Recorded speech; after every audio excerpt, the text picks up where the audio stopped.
All right. I shut the music off. It's writer's room time. I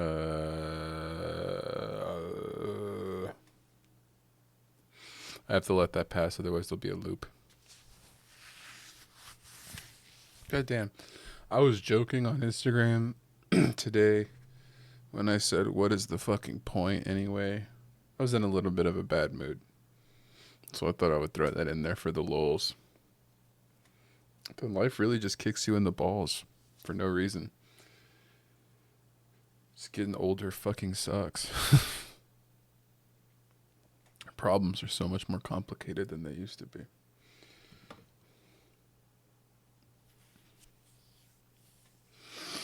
Anyway, I finished all of my moping about and being sad, so it's time for the stream.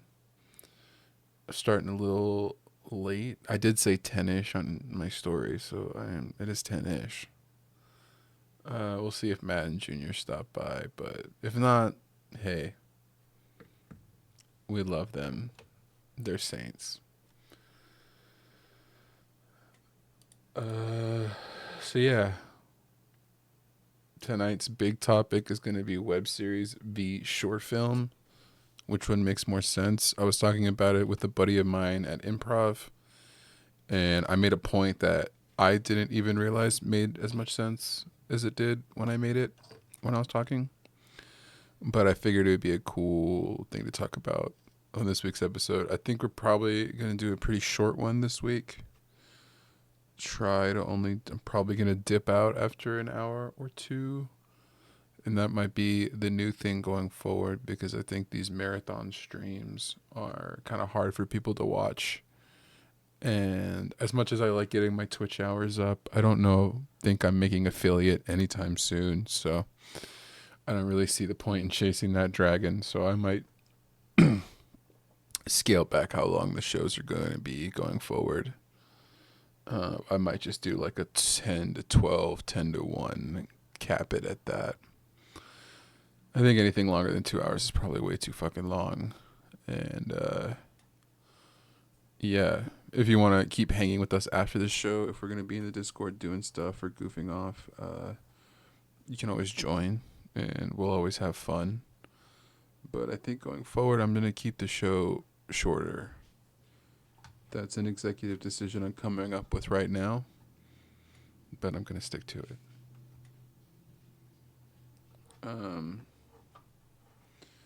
In other news, I bought some cool stuff at Goodwill today. I'm going to go over. Going to help me get organized on all my projects I got going on. Yeah, it's going to be a more laid back show, hopefully not as chaotic. I don't know.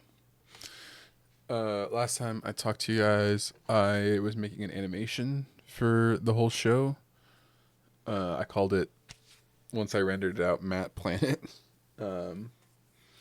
If Matt gets here, I'll show it to him. If not, I'll just play it for you guys later, just so you can be like, hey, what did you do with that animation from last week? I'll show that to you guys. But in the meantime, this last Sunday was Photo Mode Week. So there is a new issue of Photo Mode out on Instagram and my website. You go to cratebeeforsale.com and go to the Photo Mode tab. You can download these CBZ files and read Photo Mode as I intended, which is like this. I'm going to crop in this a little bit so we don't have this overlay.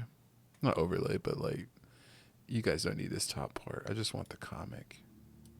Or my zine in this case. So I'm going to crop the shit out of the right and left here. Just because I don't like having this big swash of gray for no reason. It'll still look bad for the cover, but it'll look better for the pages.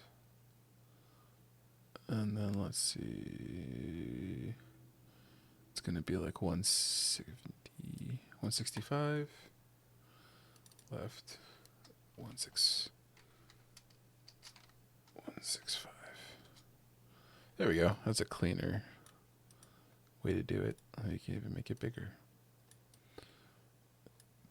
That's so much better. All right. Indie Dystopia. Photo mode. Issue 3. Cube Break Core.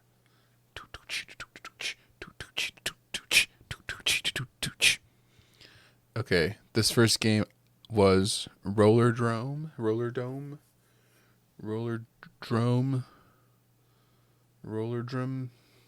It is a really fun skate shooter, arena skate shooter. It's somewhere between Tony Hawk's Pro Skater and Quake. It's third person though, so it's got more of a like skate. It handles like a skating game, but you also have to shoot the waves of enemies as you go through. I really like this game. It came out, I want to say 2021, maybe even late 2020. I remember it came out right when the Steam Deck was releasing, so it had to be summer of 2021. Because this was the first game I played on my Steam Deck, and I loved it, and I still play it on my still like one of my go-to Steam Deck games. I think it's perfect for a handheld. Here's some cool shots, really cool cell shaded design on this game that I really like taking pictures of. Little victory animations. Obviously, the blood just kind of it's just out of thin air, but for a low budget indie game, I appreciate it, even though. You know, I would love it if his head exploded, but working with the assets you have. This is Bomb Rush Cyberfunk. This is that Jet Set Radio indie game you probably have heard about on Instagram, or you see the Adult Swim animations of the smiling friends doing dances. It's from this game. This is a really fun homage to Jet Set Radio. It's a little harder than Jet Set Radio, I would say. I would say, yeah, it's harder.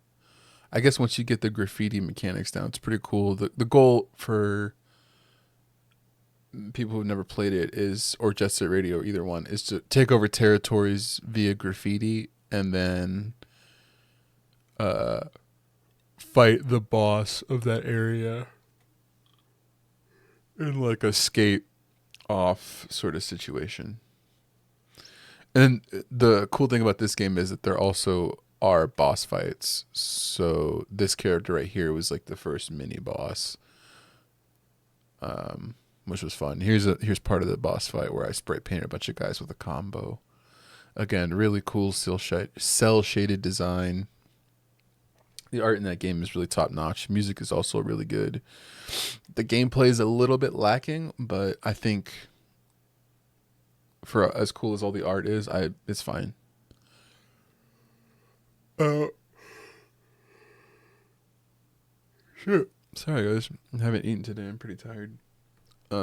This game, Arctic Eggs, I just bought a few days ago. When I was doing this series, I searched on Steam Dystopian and Dystopia and was just going through all the indie games, and this one came up, and it's literally a egg cooking simulator where you take people's orders on a certain area and you cook them eggs. So this guy wanted 2 eggs. This lady wanted an egg and 2 bacon. This lady wanted eggs and a bunch of cigarettes. Eggs and 1 cigarette. But yeah, I thought the art in this game and the atmosphere was really fun, really cool. I mean, the gameplay is basically one Mario Party mini game, but I really appreciated how the artists and developers and artists of this game really like had some fun with the presentation of this mini game, and the programming was probably pretty simple, but I really appreciated how much art and design went into this. So shout out Arctic Eggs. And that was Photo Mode issue 3. I've done 3 of these already. From a whim decision to 3 digital bucket issues. is so successful, I'm thinking of doing a digital street photography zine. Not locked in on that. That was just something I thought about doing. I have a lot of stuff on my plate already, so that might not be the best idea to commit myself to doing another digital zine. But maybe. We will see. Yeah. I'm sorry I'm yawning so much, guys. I had kind of a heavy few hours before I got on stream.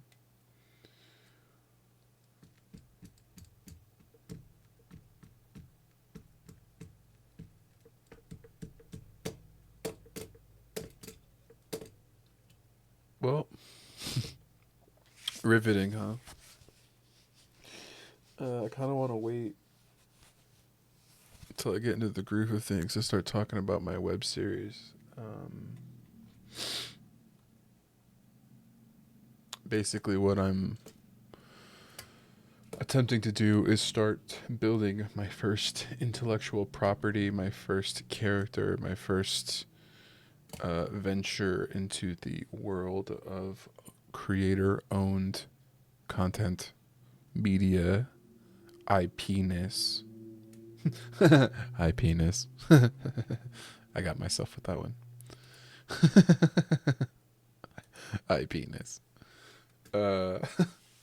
So basically what I try to do is do things the right way. I think I've learned through talking with Matt in some private conversations, and also just from experience of working with a lot more people on actual full-blown productions, that a lot of my experience comes from the figuring it out on the day, DIY, no school world. And so I have a lot of bad instincts when it comes to productions, when it comes to shooting things. I think that I haven't done a lot of the work that a lot of people my age have done many times over. I've made a lot of props, but I didn't write down how. I've said a lot of, I've decorated a lot of sets, but I don't have a portfolio of them. I wrote a lot of scripts, but I don't have a catalog of the ones that are connected or related. So these are the things that I think going forward, now that I feel like I've really sort of locked in on being consistent and finishing the things I start, which was my goal for the last couple years. I think the next step for me, or the next goal that I'm going to start focusing on, is how do I go about doing those industry standard things that I might not fully understand, but can learn to reap the benefits and learn how to do things the right way. So I went to Goodwill today and bought a bunch of supplies in that vein that I'm going to talk about in a little bit if Matt shows up, because he was the one who sort of sparked this newfound interest in being organized and doing things the right way. It looks like we're already 20 minutes into the stream, so that's good. This one might end up just being me today, because I was at a show and I was running late coming home, and I don't think I had a chance to talk to Matt or Junior, so they might not be available, and so it's just going to be me. If it is, I'm going to keep hitting these discussion points that I want to hit, and then I'll dip out of here even earlier than the 2-hour mark. But we'll see. We'll see how it goes. So yeah, that's my new focus, is being organized, and that's a big chunk of the stream that I want to talk about today, because I feel like even with this stream, I haven't been very organized. I just sort of come up with what we're going to talk about on the day, because I'm not sure what everybody else is going to have to talk about. And I haven't really been consistent about like, hey, here are these projects that I brought up on stream before. What happened to them? Where they've gone? I'm still working on them. I've sort of resigned myself to the idea that I am not prepared to shoot a feature. I thought I was when I started talking about pitching features and I started really like honing in on I'm going to make a feature. But the reality is I haven't coordinated a shoot with multiple people in a row for consistent days ever. I haven't done it for one day, consistent day.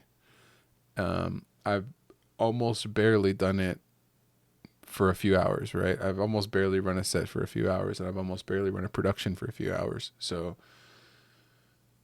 as much as I want to just like make a fucking feature and like, you know what, fuck the quality, fuck the budget, who gives a shit, I'm just going to make it. That's an awesome mentality to have. But if I'm being honest with myself, I think I don't have the necessary hours running a production to start directing. So in order to get those hours, in order to make myself there, I'm going to commit to making one web series and having consistent episodes for said web series until running a multi-day shoot or running a production or being directing on a set is second nature, the same way taking pictures at a show is second nature. And so the only way I can get there is through doing it and work and working and grinding it out. So Phantom of the Alamo is not gone. It hasn't gone away. My other movie ideas are not in the garbage. They're simply on the shelf until I feel I have more adequate experience to get the kind of funding and the kind of momentum behind those projects that they would need to be pulled off. But in the meantime, I think this web series that I'm committing to, that I will be announcing more details on in the future, will be my creative outlet and my main source of creative outlet. I'm going to have a bunch of other projects with other people and a bunch of other opportunities to take pictures and videos of people that I'm really excited about. But for me, and the big creative thing that I want people to see of mine, I think is going to be this web series. I don't have a publisher, so I can't be putting up books. I'm not a comic book writer. I can only make little comics here and there as I have the will and energy to pay that close attention to detail. I'm not a musician. You know, I like to make little songs here and there for funny things, but I'm not a musician. And so the thing that I think that I am is a writer, director. That's the thing I want to be. I think I'm most equipped and eager to do. And so to get there, I'm going to write and direct this web series, and I'm going to make this web series high quality, despite all the adversities that might be in the way. I'm going to really put my nose to the grindstone and do things the right way, have things be organized, have sets and shoots be well thought out and pre-planned and pre-vised and pre-pro'd to hell. You know what I mean? Like I really want to embrace the fix it and pre mentality, because I think that for me, the habit that I've developed that's the worst of all for this industry and the thing that I want to do is that I just wing it. I just figure it out on the day. I just figure it out when everyone's there. I just figure it out when I'm out of fucking time and I have to. And for a lot of things in life, that's good, right? Being able to wing it when you get pulled over by a cop, or, you know, you break something and you need to figure out an alternative way to go, or, you know, trying to problem solve a problem. Thinking quickly and winging it is a great skill, but when it comes to the thing that I want to do, I need to learn how to approach them professionally and organized. And even though the project might be called Clusterfuck and is supposed to be an amalgam of all of the art and editing effects and writing and music and everything I love and appreciate about everything, it's supposed to be an amalgamation of all those things, a hodgepodge homunculus of all those things. Despite that, it needs to be thought out. And so I'm taking the time to do that. I'm not planning on shooting anything until all those T's and I's are dotted and crossed, and I've done all of the pre-production work that I think is necessary. And I think this is probably a good segue into why I'm choosing to do a web series instead of short films, and why I'm sort of leaning away from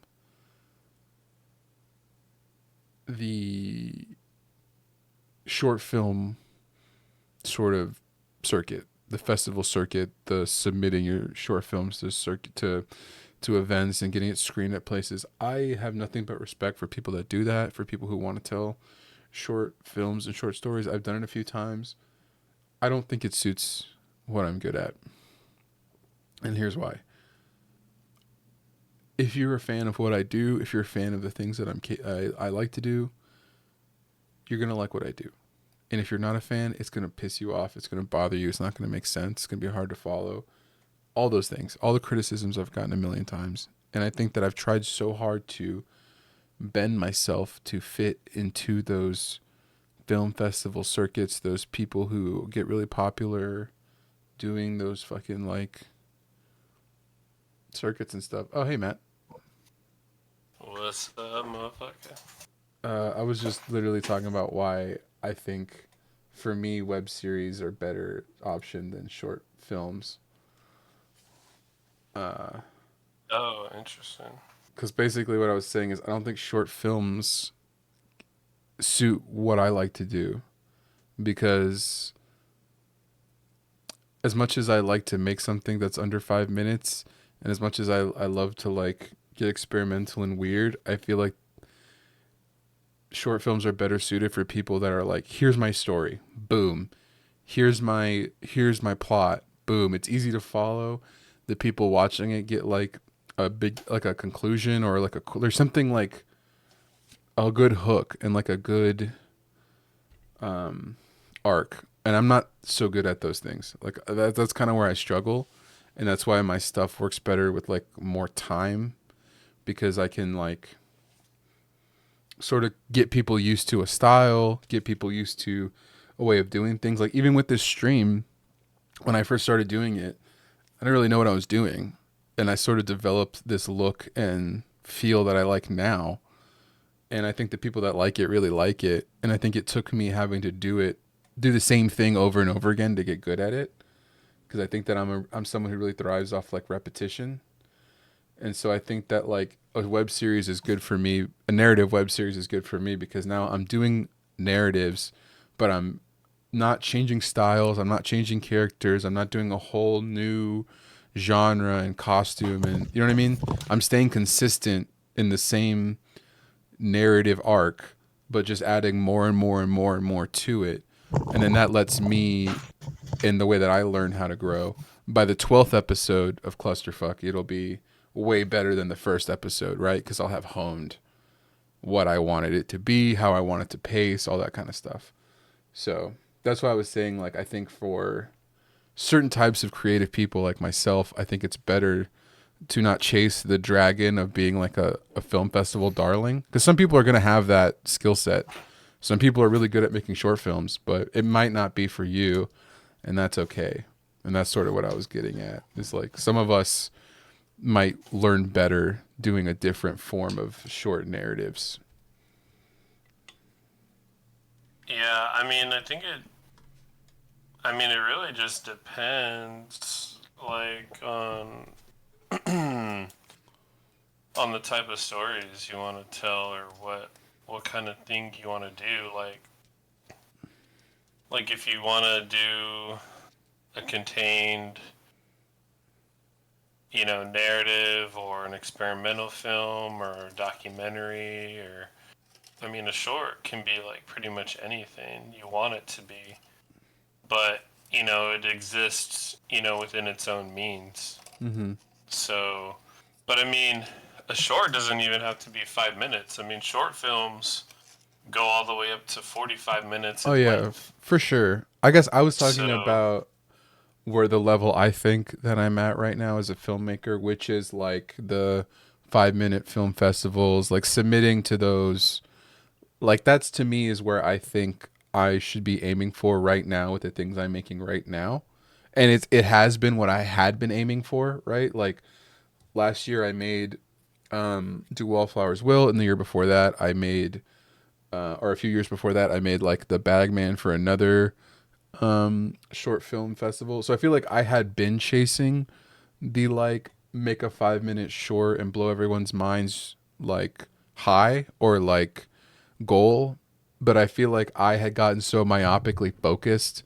For a lot of people, I think this might not be an issue, but I think it could be a relatable thing to other filmmakers, which is just that like you get so caught up in the like getting on the shows or getting on to festivals that you forget that like part of the whole idea of doing short form stuff. And I mean, it could be your final goal, but for a lot of us, the idea of doing short films is to get good at filming stuff and learning how to run productions and like practice, right? Like, and getting better and honing your skills. And I think that for me, I never considered doing a web series seriously because I didn't think it was going to help me hone my skills, but now I've sort of changed my perspective on it, and I think it's actually exactly what I need to hone my skills, which is something that I can do repetitively and get better at by just consistency. So I think it's more about me changing my perspective on it. They're both are valid. Like I don't think if you're someone who's like I want to do the short film about this, your instincts are probably right to do it that way. But I'm more talking about like the people who have no idea and they're just going off of what YouTubers say or like what's popular. And I'm saying there's other options than just jumping into like you could even do like what Corridor does and make some like if you're an FX guy, like make some like one-off YouTube like I guess they would be a short also, but like don't worry. I guess what I'm trying to say is like don't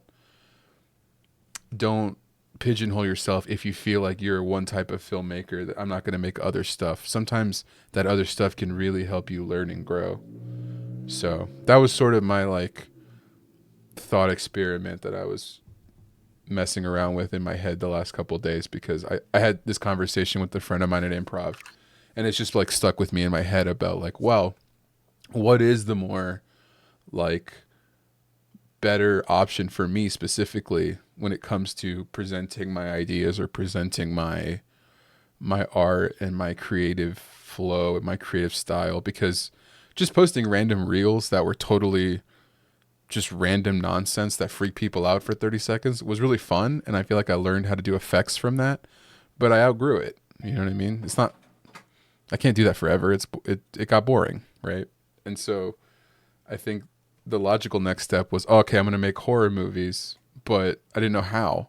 And I was even, before you got here, I was telling you how like you've opened my eyes a lot to like how many bad habits I had when it came to like figuring shit out on the day and winging it and getting a bunch of footage and then just making something out of it in the edit instead of planning the footage you're going to get and planning the shots and planning everything out to a T and making sure your actors know your lines. Like I never took any of that stuff seriously because I was coming from the actor's perspective. Like when I got into, I don't want to say the industry, but when I really started taking being a filmmaker seriously was because I was coming from being an actor. And so I developed a lot of really bad habits of being like, you know, there were 5 or 6 actors, we're going to film some stuff and we're just going to figure it out. And like, that's such a bad habit to get into when you're trying to be like, do things the right way. So I think what I really want to do and why I think the web series fits me really well is like I need to practice that shit. I need to get better at pre-production. I need to get better at like keeping track of the props I make. I need to get better at being organized and doing my job professionally and not just as like a hobby or like a love or a passion project. It needs to be like more professional. And instead of trying to learn on other people's projects or learn while I work with other people, like I want to be professional when I go work with other people. So for my thing, that's really going to be like what I try to learn how to do and develop the like, you know, like the muscle memory of like, oh, I made a prop. I'm writing down what I used to make it. Like all the things we talk about in private or like not on stream. Like I want to like have homework for myself where I can actually actualize those things and not wait until it's like, you know, do or die on a project where we're collaborating or we're working with somebody else and I haven't done the right things the right way You know what I mean? Like I want to already know how to do things the right way by the time we start working on other stuff together in the future. Yeah, like I remember when we were doing the street lamp stuff and we talked about it like a week before, and then we get there and then you're like, "Oh, I have this much simpler idea. We can cut out all this stuff." And then it's like I start hitting those beats with you like, "Okay, well, how are we doing it, or where are we going, or what's going to happen? Where is everyone going to be?" You know, and then even the day of, I remember, you're like, explaining it to me, but then I'm like, well, Ray, like, don't explain it to me. You gotta explain it to your actors, like the people who are gonna, people who are gonna do it. Mm-hmm. Yeah, and I think that. Uh, What's up, Junior? Great Google hey, movie. Junior. It's my dudes. How you been? Hello. Man. I'm doing okay. I'm doing alright. I'm hanging in there. Doing what I Speaking got to do. speaking of actors, Oh. uh, yeah, I mean, like picking off of what you're saying, Matt. Like I think that those like instincts all come from like just like a lot of really bad habits learned and not like having any formal training and being kind of like defensive about not having that formal training, not going to film school. Like there is a part of me that has always been kind of like I don't need that shit. Like I get it. I can make shit. You know what I mean? And I feel like I'm finally starting to get over that and be like, no, these things exist for a reason. These jobs exist for a reason. Like they have a Yeah, purpose. You don't need to be so hoity-toity about it. But learning I these mean, skills is good. Like it's not a bad thing. don't get me wrong. Like, there's also a lot of people who shit on people for going to school for like the things that I did, or just going to school in general, or what have you. But like, I started to think. I had these conversations even with like Dave and Poncho. I think more specifically Dave at one point, where I'm like, okay, well, I think about, well, what if the situation for me back then in like 2015 was like, oh, I already know I want to make movies and I want to start, shooting video or film and do writing. Like, let me just not go to college and like do it. Like, I think about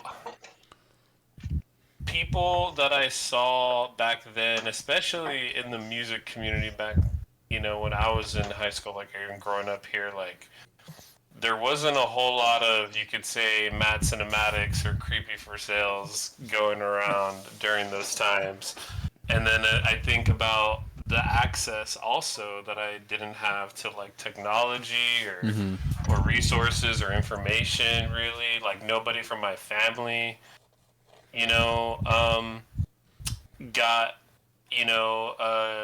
a college degree. Like my mom had some college, my dad had like taken some classes, but he was in the military. My mom, did a little bit of community college, but didn't even get her associate. So like me and my sister, first generation, like college students, and we're just kind of figuring it out.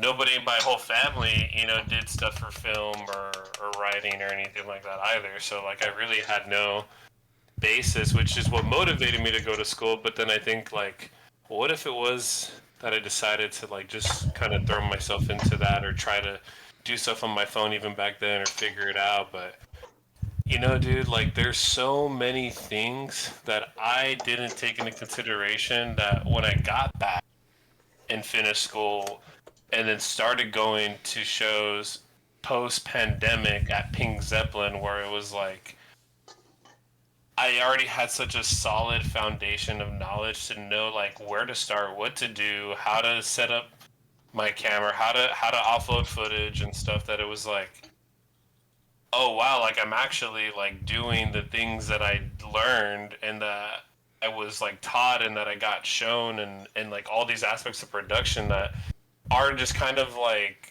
muscle memory to me at this point, and I'm just applying it. Like I wasn't thinking about it, then it's like, wow, I'm really doing that. And I feel like you also learn by doing. But even back then, if I feel like if I would have done that, I think I would have eventually figured it out, or maybe found other people who might have been interested, or or wanted to do stuff, and that's just kind of how it goes. You know, you learn by doing, you connect with people, you talk, and you work on stuff, and you learn from trial and error, and you know, you recognize where your mistakes are, and then you try to make things different or apply new methods or work with other people, distance yourself, work with new people, whatever.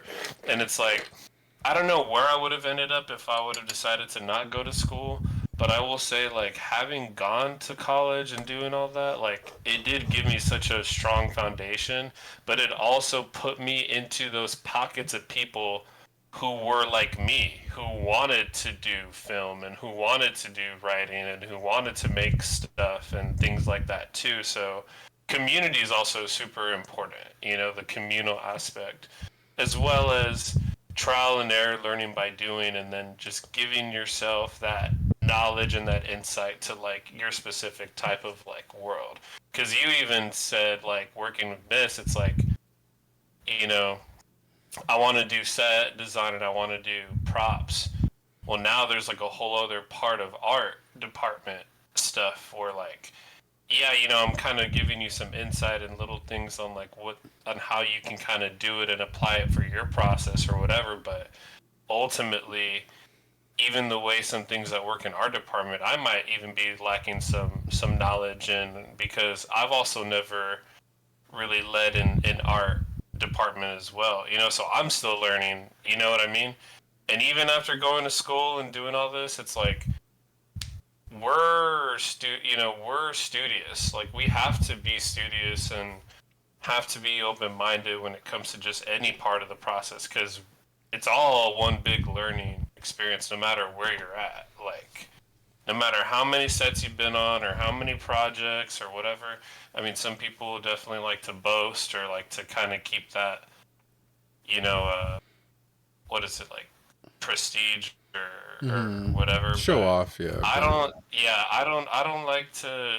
I know. Robert fucking hypes me up sometimes, and it's like, dude, you're mad cinematic. I'm like, but nah, dude. Like like I still, I don't know everything. You know what I mean? So I don't like to put myself above anybody, or I try to always keep an open mind, or that's why I always try to ask, you know, how, like insight from you or from Katz or Robert or Dave or Poncho. You know what I mean? Mm-hmm. Like I want to make sure I get insight from everybody because you know, Poncho works in the world of sound. You know, Steph, even though she was just on you know, shout out Stephanie, Space Ranger. Shouts out. You know, yeah, like she comes from the world of photography and with lighting and creative direction. So it's like, and she was like, well, you know, ultimately, what do you want? And I'm like, well, I know things that I like, but I also didn't really, we didn't have time to prep. But it's like having her insight, your insight on, you know, the space and camera and with you know with the practical you know side of things like with the special effects and things like that. So it's like everybody kind of has their own niche and focus in a way, and it's like as a director, you know, and a producer, it's like you can't just be like a know all be all like type of person. Like you have to listen to your crew. You have to be open to that feedback and pivot when needed because otherwise you know some things might be compromised at the end of the day and you know you want to be able to to readjust or pivot where you're at and listen to the people around you that are trying to help you create your project. And I think that's something I want to get reps at on I don't want to say smaller scale, but like that's another thing that I feel needs honing, needs practice. Like always, everything always needs practice, like you're saying. But like for me, like I feel like a big empty space in my knowledge when it comes to managing people because I've spent so much of my time doing things on my own, and so much of my stuff has been self doing it all on my own, doing it completely by myself. Maybe one or two people helping me, if that. And so I think a big gap in like what I feel is my experience and my knowledge and skill set is like coordinating people. And like I see you doing it with the myth stuff, and I'm just like, that's the kind of skill I need to practice so that I can do this. Like I can get people together, manage the times, keep track of all the moving parts. Like these are things that when I want to do my projects, like I need to be able to do. And I think that I'm finally starting to see how I can do it in a more planned way. Because I think that before I would have gone into things like a bull in a china shop and tried to like get everybody on the same page at the same time. Right now, here we go. Everything's going all at once. But now, kind of like seeing how you do things and also like just being more cognizant of planning and how much that can help, especially when it comes to like complicated things with moving parts. It's like, all right, let me do one thing at a time. Let me come up with the idea for what the web series is. Okay, I got my idea. Let me explain it to somebody. Okay, I've explained it to Matt. He gets it. He thinks it's cool. Let me keep going with this. Okay, now that I've pitched it to one person and they've given me feedback, let me now see if I could find a location to shoot this. Okay, I have a location. All right. Now let me see if I can cast this. All right, I cast it. I have the main two actors. Okay, now I'm going to approach the band, having cast it, having the location knocked down.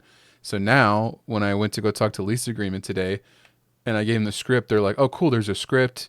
There's an idea. You know what you want to do. You already cast the other person. You already have a plan for how you're going to like act together. That's cool. Like, you know what I mean? Because I'm pulling in someone from improv. So it's like me and that guy already have a chemistry because we're on an improv team together. So it's just like all of these little things that I wouldn't have done before. All the shit that I've learned working together and also doing myth stuff. And now I know how to do not even like I'm good at it, but just knowing to do it. You know what I mean? Knowing to do one step at a time, taking your time with things. Like another thing I want to run through you now that you're here is like I bought a bunch of fucking binders and shit at Goodwill because I'm going to start like, okay, clusterfuck binder, miss binder, diner binder. Like everything has a binder. So when I have questions or I do something, I can put it neatly away in a place where it all is in real space that I can't, you know what I mean? That I can go reference. So that way, if I have questions about shit, I can actually have reference points for things. And so like these are like how I'm learning to evolve and be more professional as opposed to the just like manic guerrilla DIY style, which I think like happily I'm outgrowing. So Yeah, and don't get me wrong, right? Like there's still a beauty to that. You know, like there's still a beauty to just grabbing your camera and going and just doing shit. But it also learning to do that like in certain situations, right?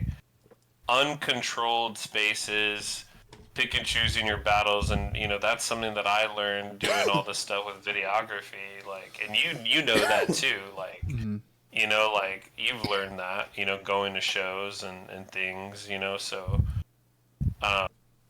yeah. Like, I mean, do I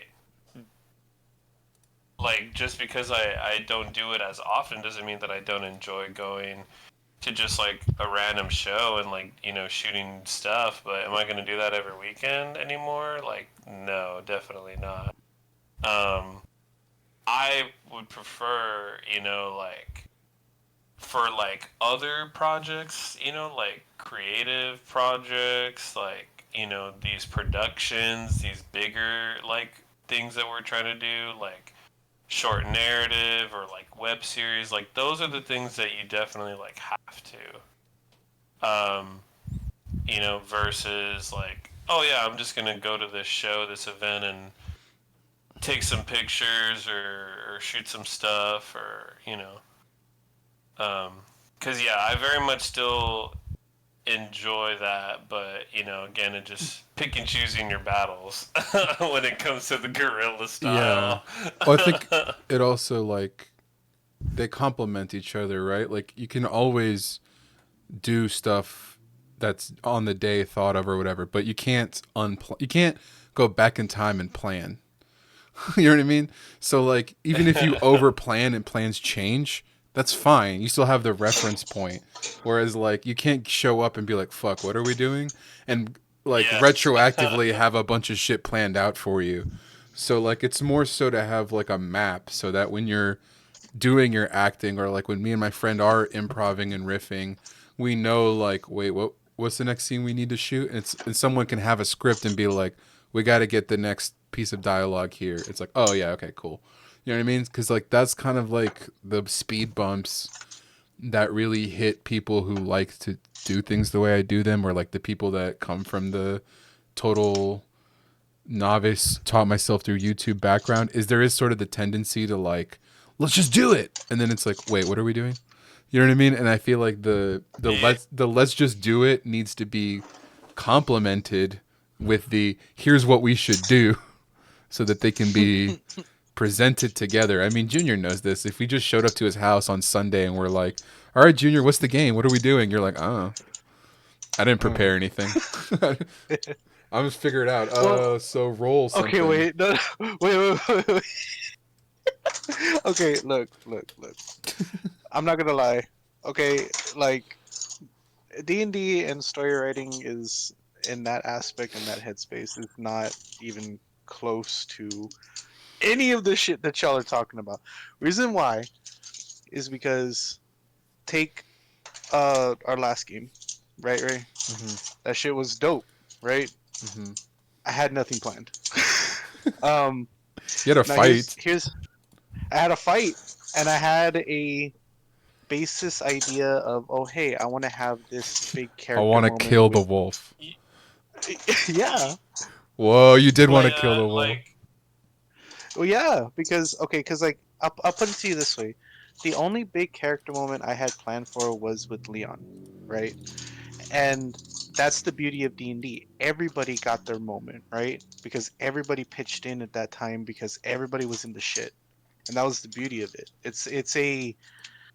It's having it's like pointing a shotgun at something, and then each pellet is a person in my game. So at that point, it's like we want to blow the shit out of that wall, right? Okay, well, everybody's gonna pitch in and do something really fucking cool, and everybody did. So it's like it's like D&D and stuff is cool in the aspect of like, let me go into a space and let me sit in this chair and let me riff off of other people and you know learn how to think on the fly and do all this how do you say I like to say it like playing guitar when you're just doing just improvisation and you're just playing a bunch of random shit because you know that the chords go together this way, so you can do a scale into this measure. So it's like, okay, cool, you can do all that shit. It's the same thing with D&D. So it's like, but like what you guys are talking about is like, I feel like it's more advanced than that because like a lot of people who professionally do D&D have backgrounds of going to acting school, have backgrounds of doing improv, being entertainers in that kind of way. I don't have any of that. Yeah, but they And suck. you don't well yeah, but you don't need to have that though. And um, that's the beauty of the game. yeah, that's true. I mean, I'm bouncing back from this as someone who has only played like 3 campaigns in his life. But also, I will say from the things that I've seen and known You how could play like a fourth. it's done, it's like, yeah, dude. I mean, there are some intersectionalities there. I mean, for Mhm. sure, because of story, but also like you're saying, there's a lot of improv, right? Which is Mhm. dope because I mean that also has to do with like the way some people like navigate stories. Not only like Yeah. in games but in in productions. Mhm.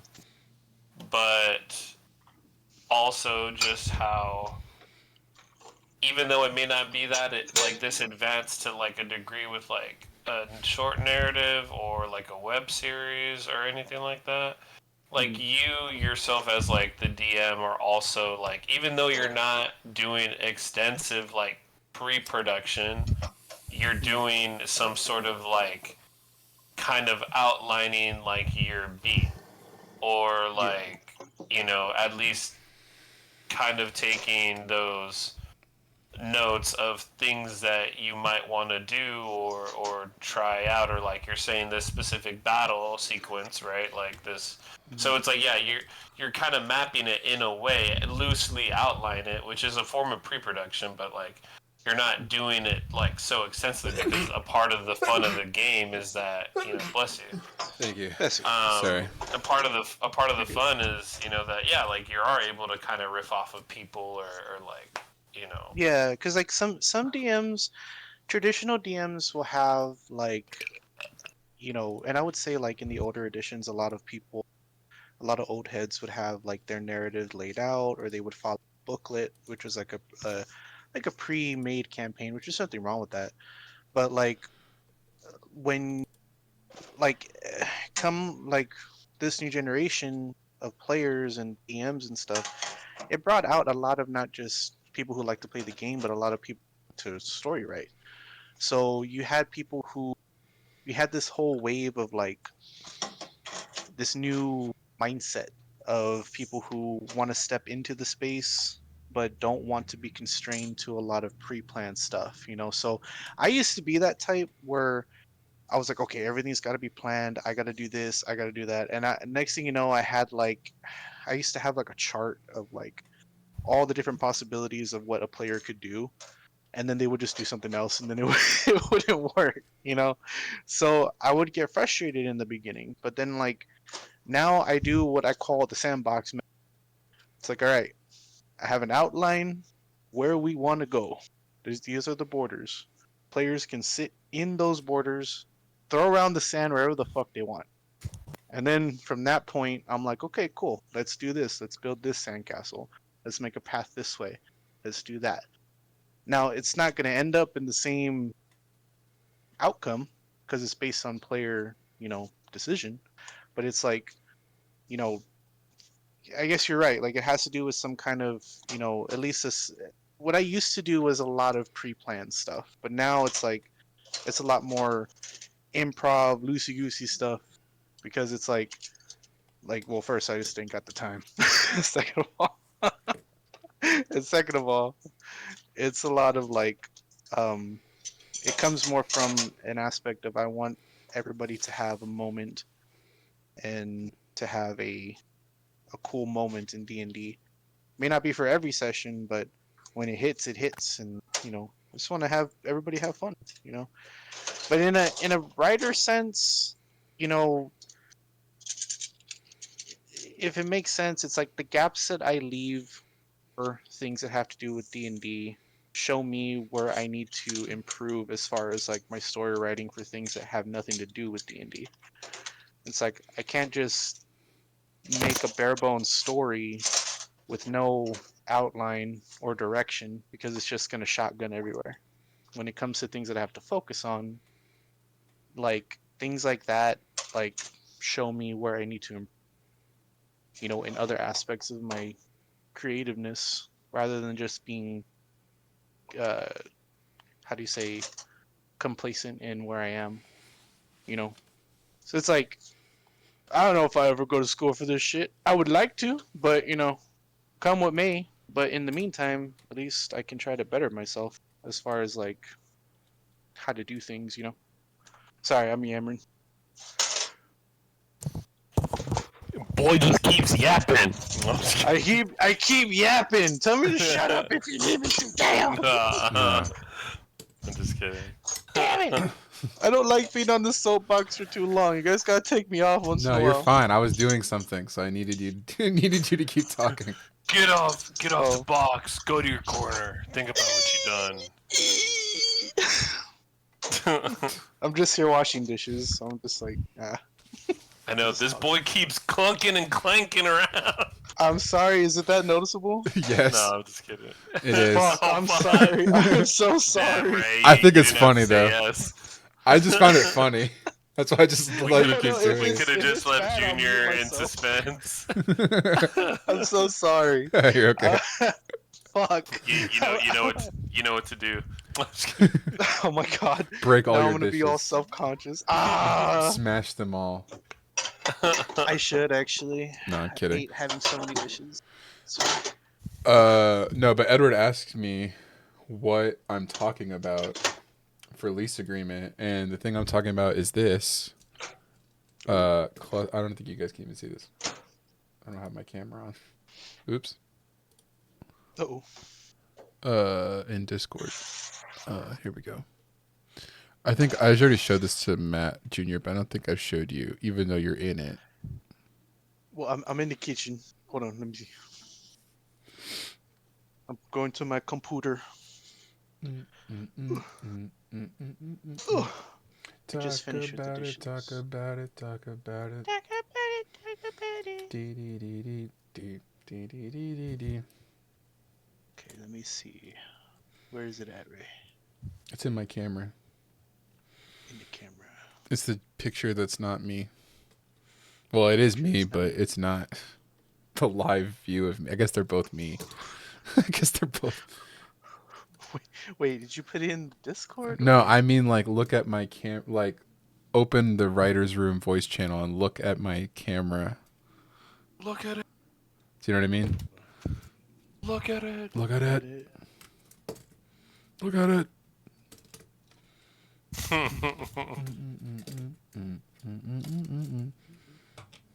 Lock in, Junior. Lock in. Oh fuck.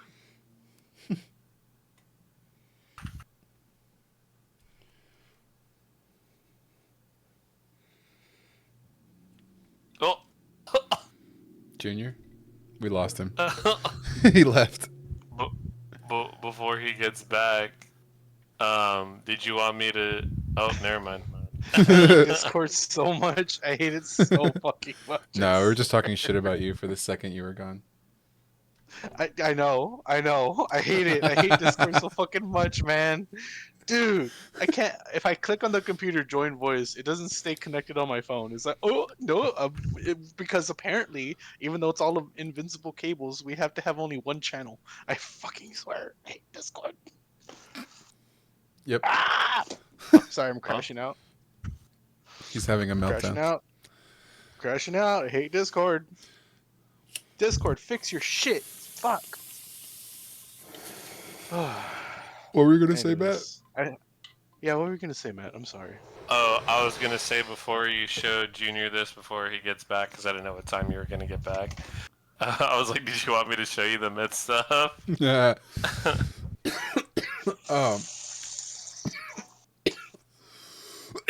I'm coughing.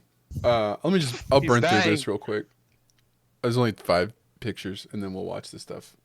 Gotcha. Oh.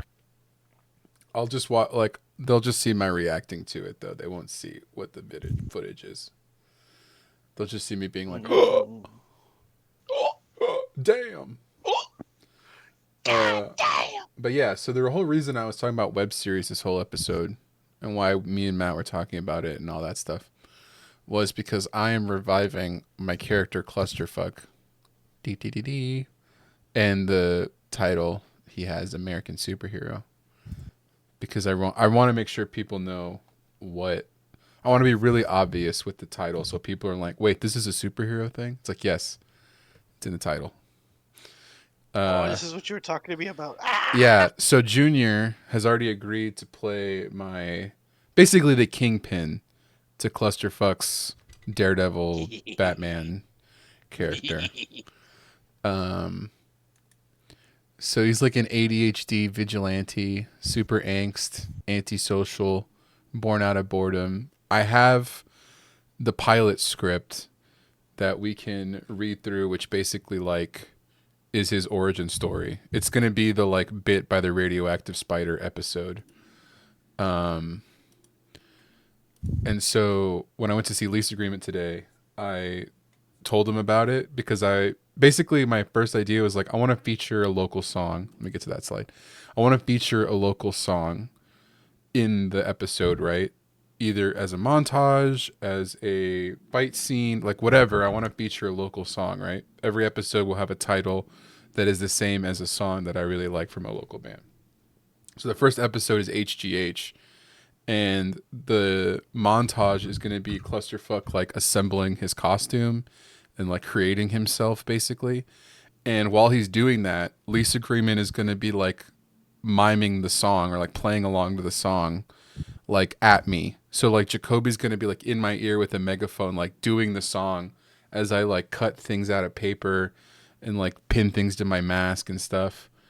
So that montage is going to be like the local artist part of it, like the local musician part of it. And then the story is going to be the other pages I've written, which are like the setup for why he's doing this. Instead of just starting with like he's just a superhero with no context, it's like, no, here is him going from normal guy to his what he thinks a superhero vigilante is, which is kind of skewed because he's crazy. But so yeah, this is the thing, because Edward asked me, and I'm sure other people watching are curious what the fuck I'm talking about.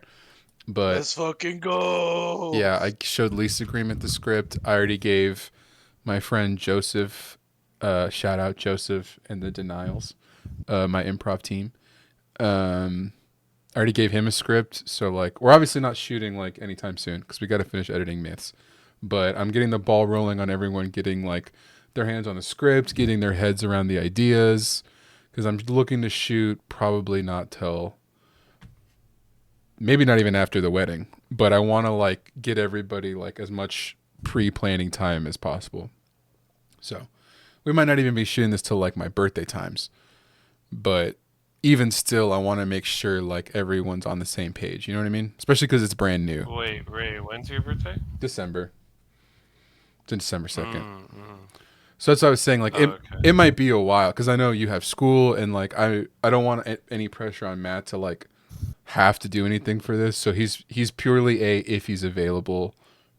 Like if you're available on the days we're shooting to come and help. I'll drop out so I can help. No, but for real, like I want you to be like just if you're free No, that for day. real. I will No drop dropping out. No, we just talked about this. You have to finish. You're Fuck the you, I'm dropping you're the everything. one with school. I'm the one without school. We can't ruin the roles, otherwise people will like, wait, he also dropped out and then you went to school? Like, yeah, it's confusing. Drop out, drop me in. We'll switch off. We'll switch off. And then Junior for was you. homeschooled, which is also a whole different thing. A whole that was- different confusing Fuck. A whole different confusing. Let me go to your school dressed as you, and then everyone's like, "What the hell happened?" That would be such a hilarious idea. Like imagine No, the let me. the Prestige where 3 guys share one life, but they don't look anything alike. But they all pretend to be one guy, but they don't look anything like each other. Nah, it's gonna be like that episode. Or wait, what's that episode from SpongeBob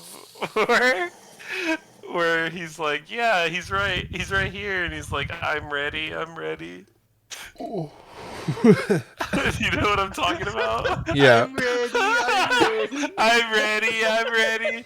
And then it's like, okay, Junior just shows up, and he's like wearing my mask, and they're like, Matt, and you're like, you don't even say anything, you're just standing there in my mask. I just walk away.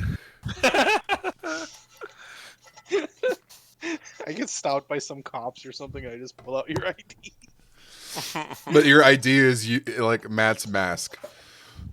Like it's him in a mask, so they're like, well, It's, Oh. yeah, it's Seems- everything checks Seems out. in order. Well, yeah. Mhm. Carry on. Carry on. All your friends are like, "What the hell happened?" that's funny. See, that would be a really funny like not maybe like a sketch, but like just a funny oh, it's Bestia. Just like a funny thing to shoot where it's like a parody of one of us who wears a mask and like goes to shows and stuff, but it's like 5 different people. It's like the Red Hood from Batman where it's like 8 different guys who just like trade off the mask. They're like, "Oh yeah, you go be Johnny Creepy Pants today." It's like, "Okay, cool." It's like, "Wait, how is Johnny Creepy Pants at 5 shows on one Friday? How the fuck?" You know what I mean? Like it's like he posts like every single show, but it's like, how is he at everything? They're at the same time. Yeah. How is he taking? Ingenuity. How is he taking? He's like Hermione. It's like I'm taking pictures of simultaneous shows. It's like the instead of like hypno glasses, it's a hypno mask. Yeah, it's just like a huge one, like almost like a whole dome, where it's just like like Mysterio. Like you can't. But obviously, it's different people because like the heights and always change, and the cameras are different. Yeah, but even if they're different heights, they're like, oh wait, Matt. Yeah, it's like, oh shit. Yeah, everyone doesn't know. Like everyone buys it. No one is like, no, it doesn't work. They're like, no, yeah, it's him. It's like wrestling rules. Like, yeah, look, it's the guy. There's two of them. Whoa, there's two guys. Trippy. I didn't know you had a twin. People are just like still buying it. Like, whoa, how did you split into two? But yeah, I have the script here. I don't know if I want to just like put it out there yet, but I'll send it to you guys. You have one line at the end, Junior. How should I sound? However you want to sound. How did you get that picture of me? You're the actor. Which one? Oh. The one that's on that slide. No, I'm Oh, just this one? No, that one. It How'd you is. get that picture of me? How'd you do that? How did I do that? Honestly, this is from a thing I was doing with this character when I was doing it by myself, where I put a GoPro inside a punching bag, and I was punching the shit out of it, like Hell just yeah. fucking, and then I would like spit beer on it and like blow weed at it. So Hell yeah. the footage is pretty like. Junior, can you do an Australian accent? I can't. You gotta try. How can you not do it? It's like the easiest one to do. I'm gonna try. I have to look. Well, okay. If it makes you feel any better, I used to be able to. I used to have tutorials on YouTube. They used to teach me how.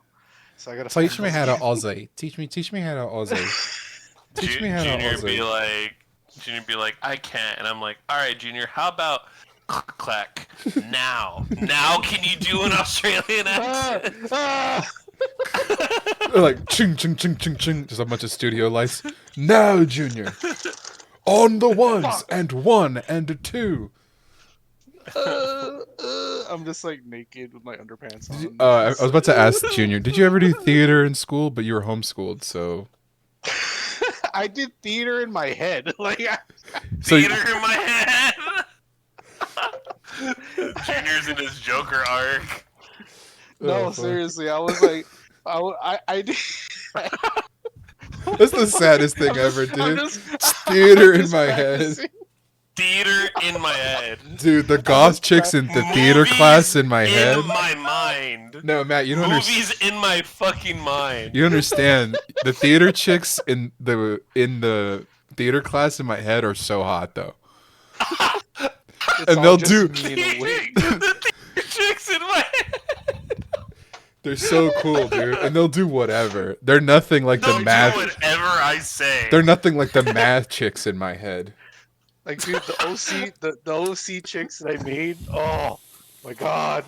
If I could tell you the stories. You're like, oh, the gym coach in my head made me run fucking 3 laps. And then kiss him because that's Junior's head. Everybody had at least one romance arc. Yeah, exactly. One romance. It's like, all right, season 20, I kissed the gym coach. By accident. Or was it? Or was it? See? That's the question. That's the twist right there. See? I hope the Erms see this. Dude, I'm so theater in my head, Junior walk, so movies in my mind, Matt could run. Movies No, and man. In movies. my in my fantasy world, I was a ladies' man. I was the guy, alright? I was top of my class, okay? You don't understand. In the high school of my mind, I was the coolest fucking guy. I was so popular, guys. I got all the pussy. You're like, you don't understand. I was so popular, I had to bully myself. Yeah. Yeah, just to Oh, level fuck. things out. Damn. Just to balance things out, I had to make myself feel better, but make myself feel like shit. You're like, just to level things out sometimes, I have to Hmm. push myself in my own locker, make myself feel something. Exactly. That makes me feel a lot better about like just having fantasies about like I wish I went to a real high school. You know what I Oh, mean? dude. I wish I had like a normal fucking like I wish they had like normal stuff. What's a normal high school experience? Like I I mean, don't have to go to religion. I don't have to go to mass every morning. I don't have Bro, to be taught about Jesus. breakfast is your religion. Dude, we didn't my have any mental breakfast. image, my mental image of high school is literally just the show Degrassi, and that's a very poor example. Mm. Oh, it's not. There's worse. That's not the worst in the world. There's Dude, And worse. probably my people sister. getting into fights, pep rallies, fucking people smoking weed, We having had. sex in hallways. We only ever had girl That sounds dope, fights, though. and It was pretty wild. no one ever fucked in the hallways. Nah, dude, there was like this one hallway I remember that in the high school that people would always go to like fuck. It was so random. We had a In a handicap hallway? Holy bathroom. shit. Yes, That was the people go. were down bad. That was the go-to at St. Anthony's Kirka 2013, 2015. No, 2011, 2013. I don't know what they were doing in 2015. I'm sorry. I wasn't there. Um, but yeah, there was a handicap bathroom that Mhm. the really slutty chicks would fuck dudes in. Or at least they said. Fuck. Nah, I mean, I don't doubt it. I don't doubt it either. That's fucking wild. Or Also, like, the you know, under the stairways is like where all the like anime and like Wolf Tale kids would hang out. Oh no. The fucking band kids and the orchestra kids, you know, hanging out on like one wing. our band and we didn't have a band. We had 4 guys who were a drum line. That's it. They were all Dude, different grades. our high school's band was pretty fucking lit. I'm not gonna lie. That's what I mean when I For wish I pep had a rallies normal and high stuff. school. Like I wish we had a band. I wish we had like real theater. I had to do theater at the old girls' school, which was pretty cool. So you had to pretend to be a girl or what? No, they needed guys for their plays, so the only school they could let be dudes from were the like sister school that like was owned by the same Oh. people. So we could go audition for these plays. So I got to be like fucking in Beauty and the Beast and stuff. Even though Oh, dude, what? yeah. Damn.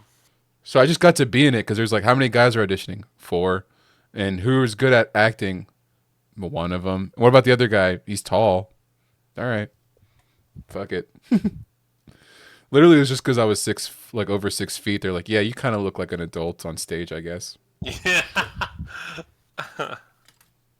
But I got the best Damn. bit actor that year because me and my friend Patty, we were like the Gastons for most of the runs. I was the Gaston, or like like we were both the Gastons, right? Like we were these rich cousins who came to marry the sisters of Belle, and Yeah. we show up and we're just like, oh, I have a gown. Well, at least I did. I was like, I have a gown just like it, gold, of course. Like I was super, like, ooh. I did like a Lord Farquaad, I'm better than everybody here, character, and it killed. So I got an award for that. But I was also the understudy for Belle's dad. And so I had to do Belle's dad one night, and I could not remember all of the lines. I had never done a play before. So, like, for the bit part, I could do it because it was only like 7 lines, and it was funny. So I just had to remember what to do to be funny. But to do, like, the whole, like, opening of the play, oh, dude, it was the worst. I've never been so anxious in my life than, like, being on stage and not knowing the lines and being like, well, fuck it. There's roses. Holy shit. My daughter or something was kidnapped. I think. Bray said, I guess I'll die. It was, dude, it was so bad. All the other actors had to help me. And it was like the opening night that the guy decided not to show up, so I had to do it. And I'm like, I don't know how to learn lines. I'm 15. Never been in a play before. never acted ever. And they're like, yeah, you could do the main guy, right? The main guy who's not Beast, basically. The main guy. But they were like, just Damn. for one night, and it'll probably be Sunday when no one goes. And I was like, okay. But then the main guy was like, actually, I'm not going to be there opening night, but I'll be there Sunday. And it's like, what the fuck? I got to do it opening night? I don't know what I'm doing. There was It's one pretty time. brutal. I have a similar story. I used to go to church. I used to go to church. And this, Take me to church. that's a different church. It's better church. Anyways, Junior church. so Sex. Junior. one, Sex church. What? He's talking about sex church. nuns. Yeah. sorry. I'm sorry. My gooner comes out once in a while. Anyways, Oh, there was one time I used to go to like morning church, and I used to be in the praise team for like the youth band and all that stuff. Dude, so, praise team? Why does that sound like Jesus is like boys? Like, we got the praise we team. because it is. We I walked with that shit in stride too. Like, Jesus, I like it. Jesus, Nah, for real. Like, but it wasn't really like that. It sounds better than it was. But... Jesus, So- Jesus. You're like So- Flavor Flav for Jesus. Basically, I used to walk out with my cherry red guitar, and they'd be like, "Ooh," and I'd be like, "Let me just play these boring chords for the next hour." I'm about to say, look at this sick guitar. Watch me. Dee dee dee dee dee. Yeah. Jesus is great. These songs fucking suck. Yeah, imagine playing the Jurassic Park theme for like 4 hours straight. Like, hate it, bro. That'd be sick if he just threw in like a random like did it. Oh Like yeah, no, I would. throw and in they some would like hate me thrash for it. metal and just give every old woman a heart attack. Like, oh, I'm sorry. I once You in a would do that, while. and then they would fucking spray They get holy mad. water, like hose you with holy water, or what? They get mad. They give me like I had so many death glares sometimes because I would do just Not a in little bit of here. improvisation, just a little bit, and then they'd just be like, "No." You just bring. This is You're not just what playing it's- like the Home Depot thing, like do do do do do do do do do do do do do do. I would play commercials. How could you I not used to laugh do if you this- did commercials? I used to do this dumb thing where I used to know like Metallica riffs by heart, so like I would go like right when the song would fade, I would just for 1 second just like, da, da, da. Yeah. That would be hilarious. Like the guy showing up to church with his like fucking pedal board and his giant stack. We- Like, all right, let's do it. I'm here to church. We had a group of kids that were like not metalheads, but they were like, you know, that they liked the music. And I would play that once in a while. They'd be like, "Yeah!" And there's like 2 dudes in the back, like, "I love you guys specifically." Two guys moshing to your church music. Basically. No, So I want to anyways, see Tom so- Morello in a church being like, Jesus, Jesus. Jesus on parade. So the kid, the leader of the kids ministry, right, was real big friends with like the youth ministry. So they came up to me one morning out of the blue because they were telling me like oh, like they're like, we're gonna do like a Kung Fu Panda sketch or whatever on stage in front of everybody. And you already know where this is going. I love church stuff though. Hold on, dude. You just gave me such a warm feeling in my chest about awful Christian skits about don't do drugs and sex is bad and don't do it. Just pray. Whatever you do, pray or you'll go to hell. Like I had a friend who became totally born again because of one of these fucking like Christian sketches from a lock-in. You just gave me Oh like my fucking God, a lock-in. dude, we were at a lock-in, or she came back from a lock-in to school, and she was like, "Everybody, you need to pray and stop being so sinful." And we're like, "What the fuck are you talking about? You're emo 2 seconds ago. You were emo Friday. You were like the biggest MCR head, and now you're coming in talking about Jesus. Like, what is this, Wait, Matt, do you know what a lock-in is? You know, what fucking is. dude? He knows. He's from San Antonio. Dude. He's from- I I've been, dude. I've been the okay. I've been locked in. On Fucking like 24 hours of two Christ. on. I've been locked in with 2 church retreats in my time, and then I've also Damn. done a lock in at RAP fucking Laser Quest, and I did a Oh my lock god. in at Dave and Buster. Holy shit. Dude, I wish I could do a lock-in in Laser Quest, like do a time machine and just live there. I want to do Dude, a lock Laser Quest lives rent free in my head, dude. I That's miss it. like, oh Laser my Quest is god. cool. R.I.P. Laser Quest. Now it's a Now- fucking like beauty salon. I know. They're all such sad like vestiges of what they used to be. Like Fast Yeah, it's the Eddie's, same get people the that fuck work there out of too. here. I'm just kidding. Uh, Same would- people that used to work there, but now they're doing makeup. They're trapped. You know what drives me crazy is there's no places that have that like aluminum like siding mixed with like cutouts of aliens and black light, like 1990s fucking aesthetic that- anymore. that shit's dead, bro. I miss it. Yeah, dude, Laser Quest was a gem. I miss it so much. I was. CRTs Yeah. and those fucking black boxes for no reason. Shit was dope. Oh, but anyways, about this chick at the lock-in. I want to finish this thread because I'm pretty sure Edward knows exactly who I'm Oh. talking about. She comes back Oh. from school. She comes to school after being the most emo, like I'm the coolest kid in school person. She comes to school on Monday like, yo, you'll need to go to this lock-in. I'm changed. I believe in Jesus. I'm born again and saved and whatever. And we're all like, that's stupid. She's like, no, but it's cool. Trust me. You'll like it. There's girls there. And I'm like, okay. Skeptical. So I go.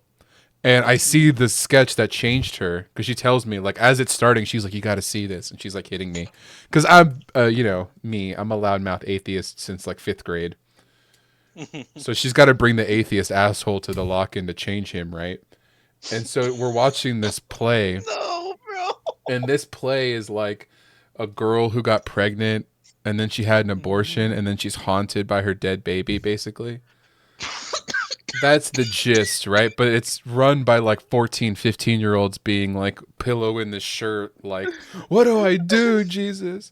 Why? Like crying on stage. And like, it doesn't affect me because I'm an actor. So like I see this and I'm like, pretty good performance. But she's like moved. She's a changed person because of these performances. And so like it just, when you brought up lock-ins and stuff, I'm like, holy shit. A whole era of my life of like playing these awkward games. Watching Toy Story 3 while divided from the other gender because Now you keep bringing shit up in my how head. dare Stop you it. how dare you lay in a sleeping bag next to a girl? Chairs. Row of How chairs. dare you? Do not even look across those row Oh. of chairs at women. Do not look at Dude. that girl over there you have a crush on. Stop it. I got in trouble. I got in trouble once because I went to a church like retreat or whatever, and there was this time where like, because we used to have like we were just a bunch of older kids. We had like these younger ones too, right? And I had my nephews and they were younger. And there's this kid there, yeah. And there's this kid there, and we knew him like, bro. His name was Mark. I love this dude. Shout out Mark. Love you, man. He was cool. He was the youngest of us, right? And we all of us, like he was like the quiet kid who would get bullied sometimes, so we would just like fuck people up, whoever fucked with him. So like he was cool, and like one morning he's like really fucking tired, and like they get us up at like 5 in the morning to go to fucking church, and I'm like I'm sitting there, I'm half asleep, and he lays his head on my shoulder, and then like I don't care, he's asleep. I'm That's like, gay. "Fuck it, Gay. go sleep, dude." Yeah, they basically, Gay. dude, the way I stared down these motherfuckers, they were like, "You can't be doing that. That's inappropriate." I'm all like, "Why is it inappropriate?" They're like, "Well, because he's laying on your shoulder." I said, "Explain to me why that's inappropriate, though. Tell me what you want. Tell me what you really want to say, basically." And they just looked at me Dude, like they didn't know what to say, and I'm like, "Lay on my shoulder, bro." And he just laid down in defiance. And I I've was had- like, "Fuck all you." I think I've been called inappropriate more than anything ever in my life. Just in that span of high school, middle school years, the things I would get Yeah. up to. The way I would show up to Catholic school in my like bright pink shoes and make, because like they're like, wear, you can wear whatever shoes you want, and I would wear the most look at me, distracting, do not pay attention to class shoes, and be like, what? Hell yeah. So I can wear whatever shoes I want. What's the matter? You didn't say they can't be fluorescent pink. You didn't say You they tell me couldn't. shit. You didn't say they couldn't be high vis, and I'm just flipping my feet Yeah. around in the middle of class, distracting everybody. Why am I imagining you with just like comedically large like shoes? Like almost I did have like comedically round large shoes because I You're was just, like, growing. you're just I had you're just size waving your feet around. 13s, and I was only 14 years old or whatever. I already had size 13 shoes. You're just waving your feet around like, what's wrong with my shoe? Dude, the amount of times the person who was in charge of like enforcing the uniform code would be like, Ray, what the why? And I'm like, because I'm different. Because fuck you, bitch. I don't want to be here. Take Send me you home. take 2 steps. Do it. I'm different. Yeah, I'm different. I'm different. I would show Nah, up to man, school in the most like hilariously inappropriate outfits. Oh, yeah. Fun times. Speaking of, I think for my bachelor party, I think we're gonna do like a costumed pub crawl. So get excited. Ooh. Ooh. Every weekend's a costume pub crawl in San Antonio. Actually, that's good. kind of true. If you're brave enough. If you're brave. I mean, if your costume is like cholo, if your costume is foo, If it's food. what's your costume? I'm a foo. Oh wow. Always in I'm just gonna go in a costume. top hat and like my vampire teeth. Top hat. Vampire. The goal is to make me laugh. That's what I told Sai. So Ah, okay. you have to make, you have to be My, dressed. my costume will be, let's see, a fucking. I'll come in, No, I gotta think of this. I'll walk around in Daisy Dukes. I don't care. I'll come. Ray, would you be embarrassed or would you laugh if I showed up in Daisy Dukes and like a cut-off shirt that only hides my chi-chis? I mean, I'd be both probably. I would probably be embarrassed and laugh. Perfect. I know what I'm doing. Oh fuck. 30 minutes in, I'm not allowed to go into the first place to go to. I would Like, probably oh, say man. bring a hoodie or something. Because who knows? I'm just gonna carry like a see-through bag of like limes. I'll shave my legs. a see-through bag of limes and like I don't even fucking know. Like I'm just gonna like drag like a rope. That would make me laugh. Drag a rope. That would do it. That would do it. Oh my god. So I'm saying it's open to Oh my interpretation. You know what I It's mean? open to There's no wrong answers. There's just the goal is Yeah, to make me and laugh. then when we get pat down at Brass Monkey, the guy's just gonna pull out like a bar of soap from my pocket. Oh my god. Fuck yeah. Oh fuck! I all can't for say it. Edwards, but his is pretty funny. Dude, wait, what the fuck was that story that Poncho told us where Melvin got kicked Oh, yeah. out of Brass Monkey? Before they even got inside, they were like Yeah, in yeah. line outside, and they were like, "Dude, I see you tagging." And he was like, "I don't even tagging anything." And there's like has like a pocket full of markers, and they're like, "Nah, you can't come in." Which is so And everything's already tagged. yeah, everything already says pest. Yeah, like come on.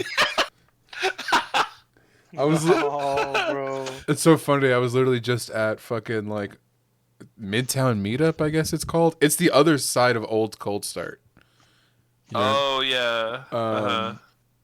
To see lease agreement today, and I was looking at the trash can. I was like, "Why does that look familiar?" And then I realized it said pest, and I was like, "God damn it! How did he get here? When was he here? Like, what the hell? Like, how, it just appear and tag this."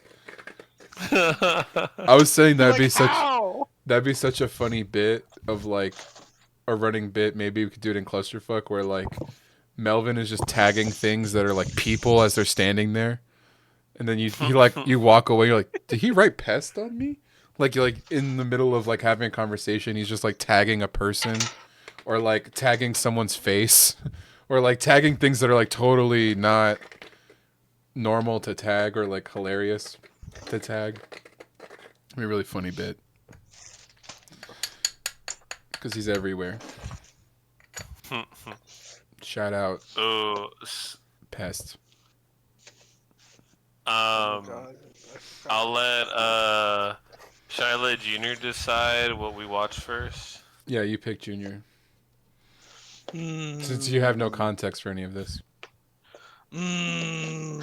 We're reacting to Alright. footage, but Ooh, Do okay. you want to see the skit first or the performance first? Who's doing the skit? Uh, well, they're both Street Should I Lamp, right? say? Oh no, I already said it. No. Oh, okay. Oh well, fuck you. I'm just kidding. Damn it! I don't think he Roll a understood what D20. I said. Roll a d20. So the skit is for Street Lamp, but the performance is for Down Not Out. 1 to 10 is Ray. 10 to 20 is Matt. There we go. Wait, That what doesn't does prove that mean? anything, Wait, that doesn't mean anything. I'm rolling a dice. I know, but Wait, the no, stipulations but you picked don't make sense. They're both Matt's clips. I did both of these. Fuck. Okay, wait. Okay, 1 to 10 is the skit. 10 Okay. to 20 is There the you skit. go. Yeah, There you go. There you go. Okay. Junior's like, all right, 1 to 10 is Whataburger, and And 10 to 20 is I shit my 20 pants. That's the. I didn't know the context. Fuck. Alright. Junior's like 1 to 10 Whataburger are on Grissom, or 10 to 20 is Whataburger and Marbach. Oh no. Alright, I wrote a 4. Okay. So what is that so is that the skit? skit? Yes. Okay. Oh, okay. That's the skit. Alright, let's see. Okay, I'm gonna mute you guys so they can't hear the skit, but you can still see my face and hear me react. Oh, I can still hear you.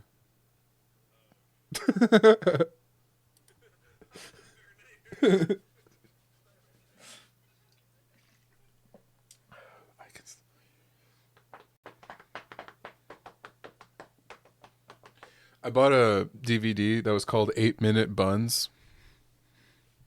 It was like a workout DVD. It's literally 8 minutes. And I'm like, how the fuck did this guy pull off selling a DVD that only had 8 minutes of footage on it? But I ripped it. It has a really funny overlay that I'm going to steal as like a retro overlay. So fuck that guy. Well, not fuck that guy. I guess thanks for that guy. Whatever. Yeah, I'm watching. We are watching footage from Myths Monsters Season 2 and Clack.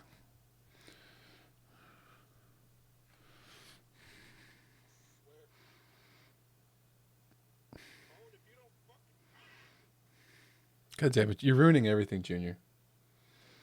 They can't even hear you blowing it.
Hell yeah.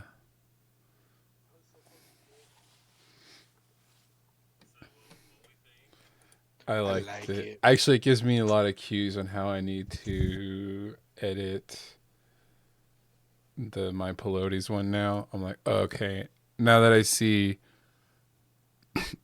because like obviously I've seen your style of editing before, but now that I see, because I know what the footage looks like, I'm like, okay, now I think I can match better your style of editing and stuff. Now that I've like, you know what I mean? Oh yeah. Not that it's going to be the Yeah. exact same, but like now I'm like, okay, now I kind of feel like I can see now more what's missing in the My Pilates episode besides just obviously the sound is a huge one, but the, Yeah, Whoa. sound for sure. I will say with this one, um, it became a little bit more stylized in terms of like black and white, and then also to match the aesthetic of like the night vision. But then also, I remembered that we wanted to frame it in a way that this was also like a found footage, like lost video, mhm. like some Blair Witch style stuff, which also made me kind of frame it in that way. And then the only thing that I really want to add on in this one is more with the sound, because like if you notice, I was like adding kind of like there, like those audio cues transition. Those were all to signal that the Mothman was like in Yeah.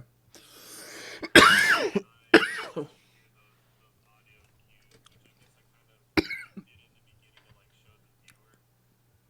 As soon as you put your hand in, and then these blinks are like blinks from the Mothman, like the like little stutters.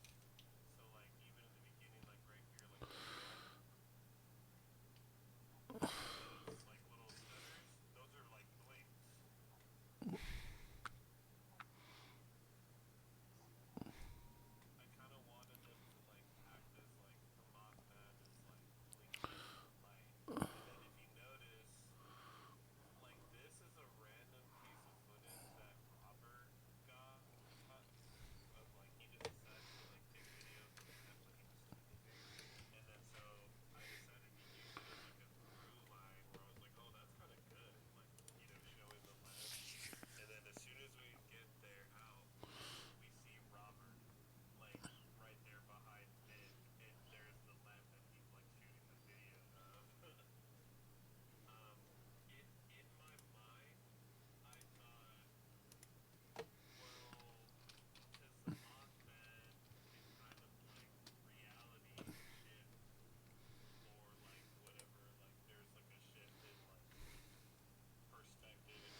like present because it comes.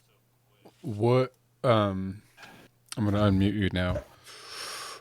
I don't know if I should say this on stream, but like, should we just reshoot all the monster shots with a different person and just get more? Or Well, I would say it would probably have to be with Cass just because that's her mask, and then that mask is like the same skin tone of her. okay. So, unless that's something you want to talk about with them, I don't know how, like, if No, she that's would be fine. willing I to, just like for simplicity's for like sake, the hands, but hands it could be anybody. hands doesn't matter. Like, Yeah, it for is- sure. Yeah, hands doesn't matter, but if you did want to shoot more, and that's what I'm saying, like it doesn't have to be like a lot. Like I think, you know, if we just get like maybe one more of like the monster like standing in the back.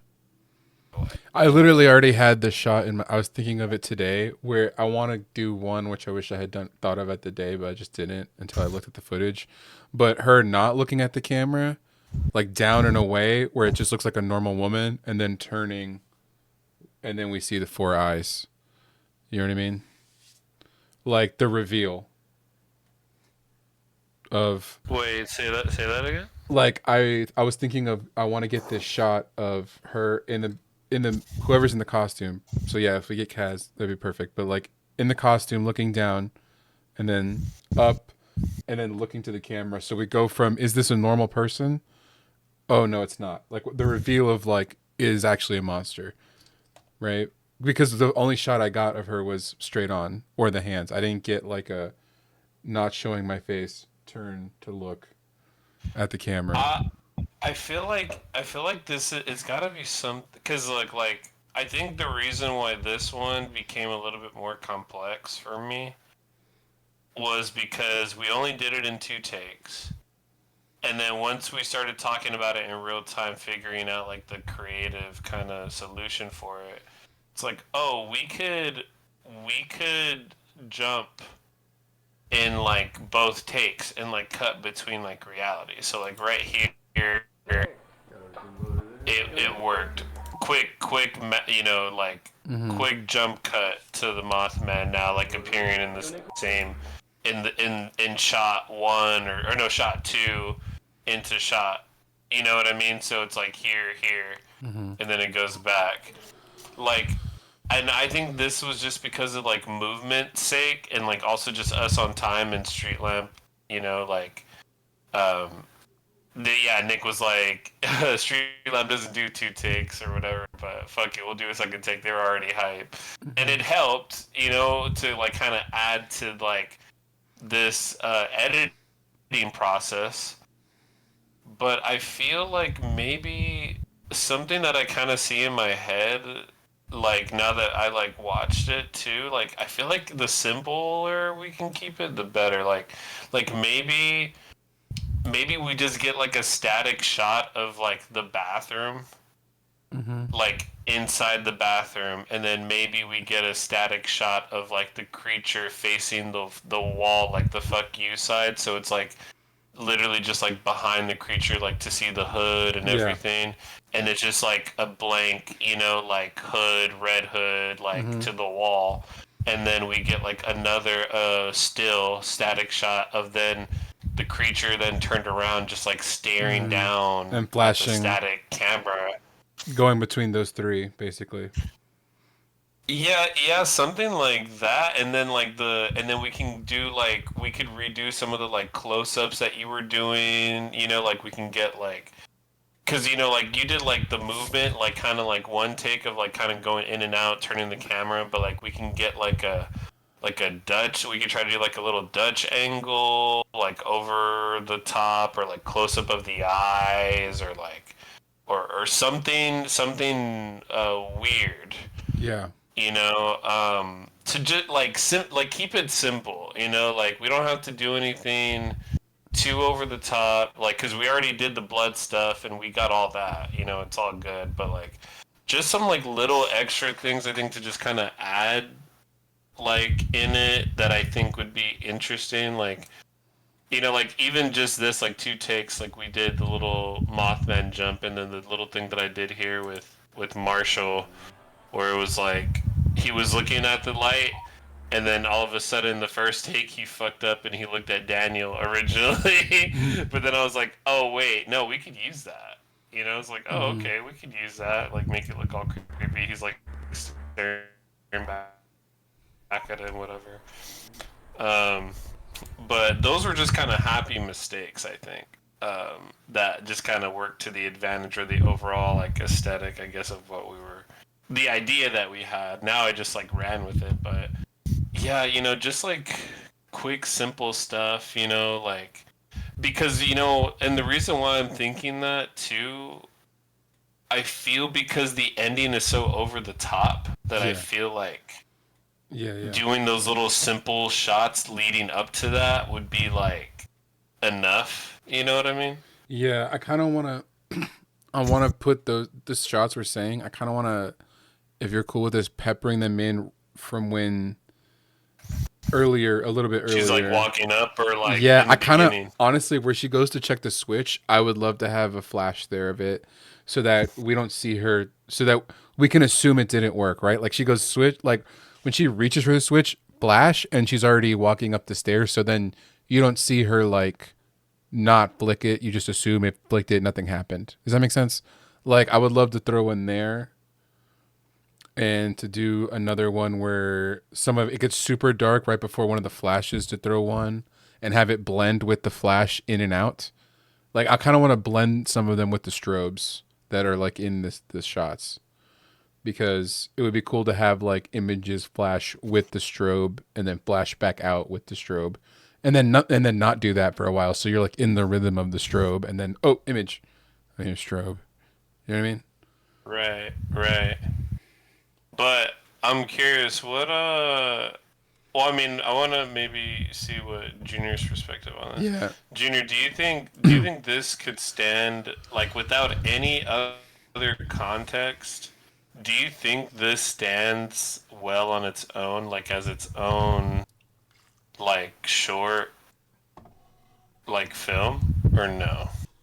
Do you think you would need more context, or like do you think it works the way? Oh wait, he's mute. I don't know if he if he had to leave.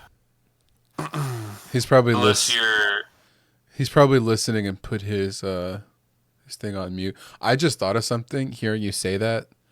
We don't have to add this, but if we wanted more context because we feel like we need it, it would be cool to put one of those like this footage was found on, you know, June blah blah blah, blah, you know, October blah, like just putting like one of those like oh right, yeah, it's yeah, because that's the only thing I need to add for like the video is like it would be like on June whatever 2025. Yeah. I would basically mimic the verbiage from the Blair Witch Project. yeah, but I feel like that's the only cherry on top. I think that would be the context that this needs, because like the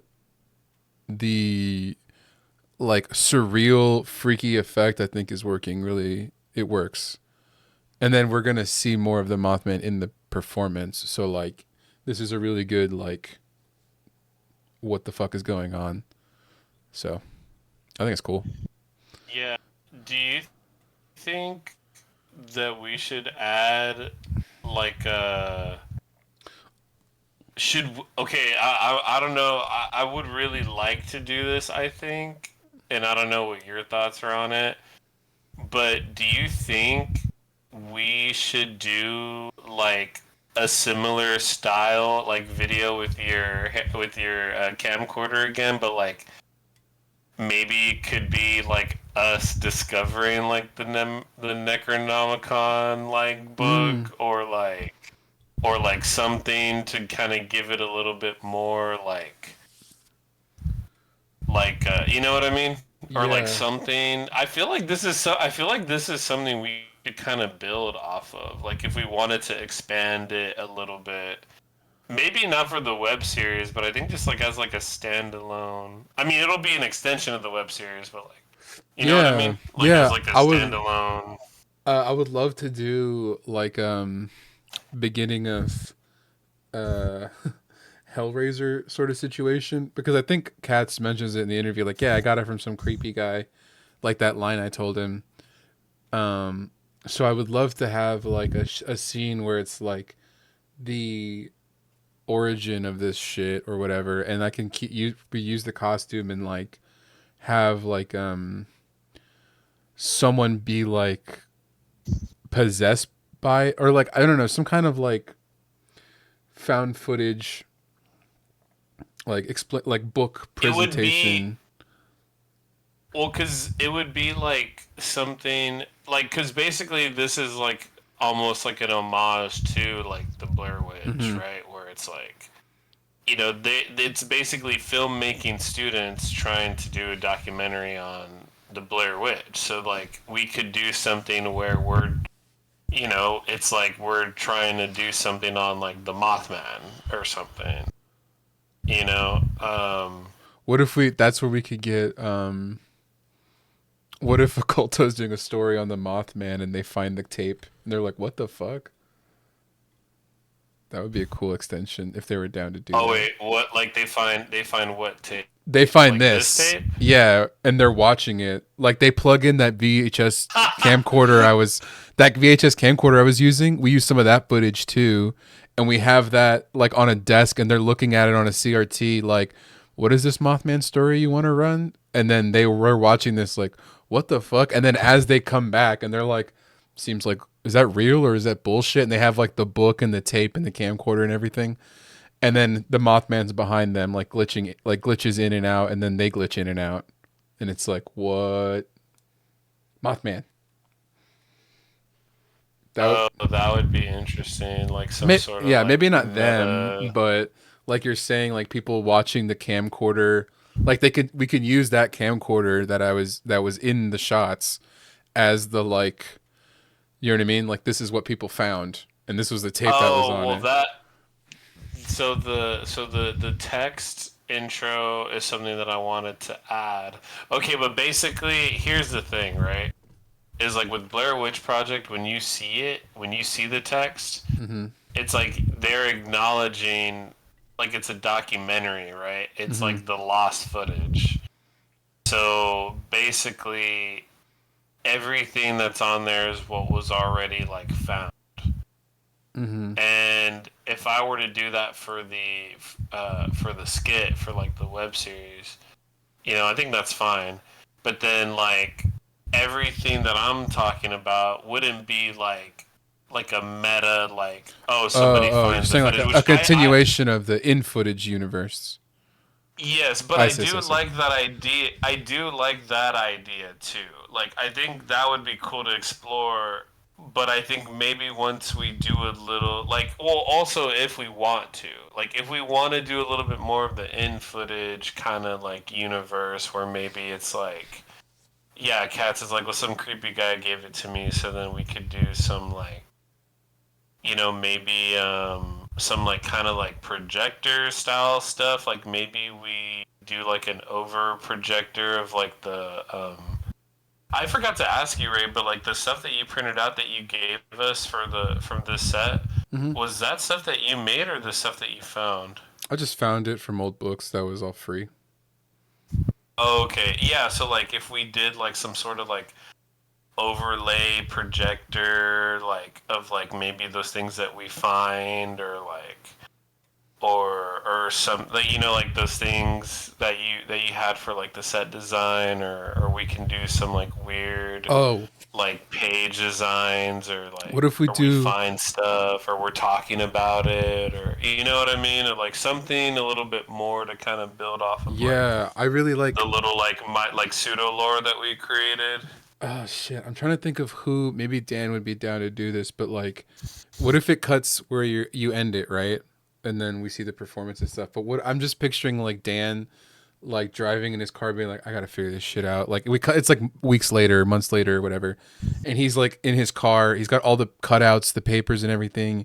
He's flipping through them with like his little like overhead light, and he stops at like a place that's circled on one of the pages, right? Like a map point, it's circled with X's and shit. And he's like drinking coffee, and he's like kind of frazzled. He's like, dude, I'm checking this shit out. Like I know, like I've been like, you know what I mean? He just gives like a little like, dude, this is the spot. I know this is where the fucking Mothman is, right? Like because he's become obsessed with it, right? And he's out in the woods, and we just get me like I just go stand out in a park somewhere at night in the costume, and we just get flashes of me standing there, not standing there, standing there, not standing there, and it's just sort of like, and then it ends with Dan like glitching out and the camera just being like pointed at like a tree where the Mothman is like there, gone, and it's like what happened. That could be a cool way to like add to this story, is like what happened to the guy filming, like what happened. I feel like Dan would be the person we would follow from this story, right? Because he's the one who would probably be like, I gotta get the fuck out of here, like I got the camera, I'm the one seeing all this shit, I'm the one running away. So it would be cool if the three of us could probably pull that off. Just one day we wanted to do that. Yeah, that would be dope. Like to like the aftermath. But do you think of anything that could like happen before, like, you know what I mean, like before then? Yeah, I mean we could Like- also do like well, I'm trying to Because think of who would think do about it like before. this, because this is happening like during, and then your idea was really good for like what would happen after. But I'm also thinking, well, do we want to like maybe do something before, where it's like we find the book, or If or we do something kind of like off kilter, like in that sense, or what if it's like I love the idea of Cats, like if he would be down to shoot for just like a really short thing of him with the book doing like a dude, I got this fucking creepy flea market haul, here we go, what did I get? And he's just like ripping through a bunch of the stuff I've made that is nothing to do with anything. It's just like, what the fuck is this? It's a phone with a mouth, weird, right? And he's like, ooh, creepy moth book, bleh, right? But when he does the bleh, I'm in the background as the Mothman staring at him, right? And then he's like, all right, whatever, and he puts it down and keeps going. And like he never looked at this footage, right? But you know what I mean, like someone who was compiling it later, who was like digging through everything, found this one, you know, random Instagram story or like whatever, you know what I mean, that we're like, oh wait a minute, it's here. And we could even do one later where it's like, you know what I'm saying, like we have it be like, wait a minute, this book has like a history to it. Like we can go take pictures of it with like old cameras and be like, here's a post from 2006 on Flickr of someone with the book and the Mothman's in the background. Do you know what I'm saying? Like just have weird like people, like the What We Do in the Shadows style montage of just like, you know what I mean, like them in different eras.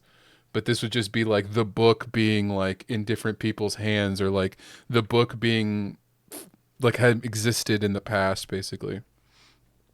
That could be a cool way to do it. And like the person who put the footage together is the one who like found all this and is like, this shit's real. You know what I mean? Because they found these evidence of like, here's the book in like a 1980s promotional photo for, you know, some hair metal band or whatever. You know what I mean?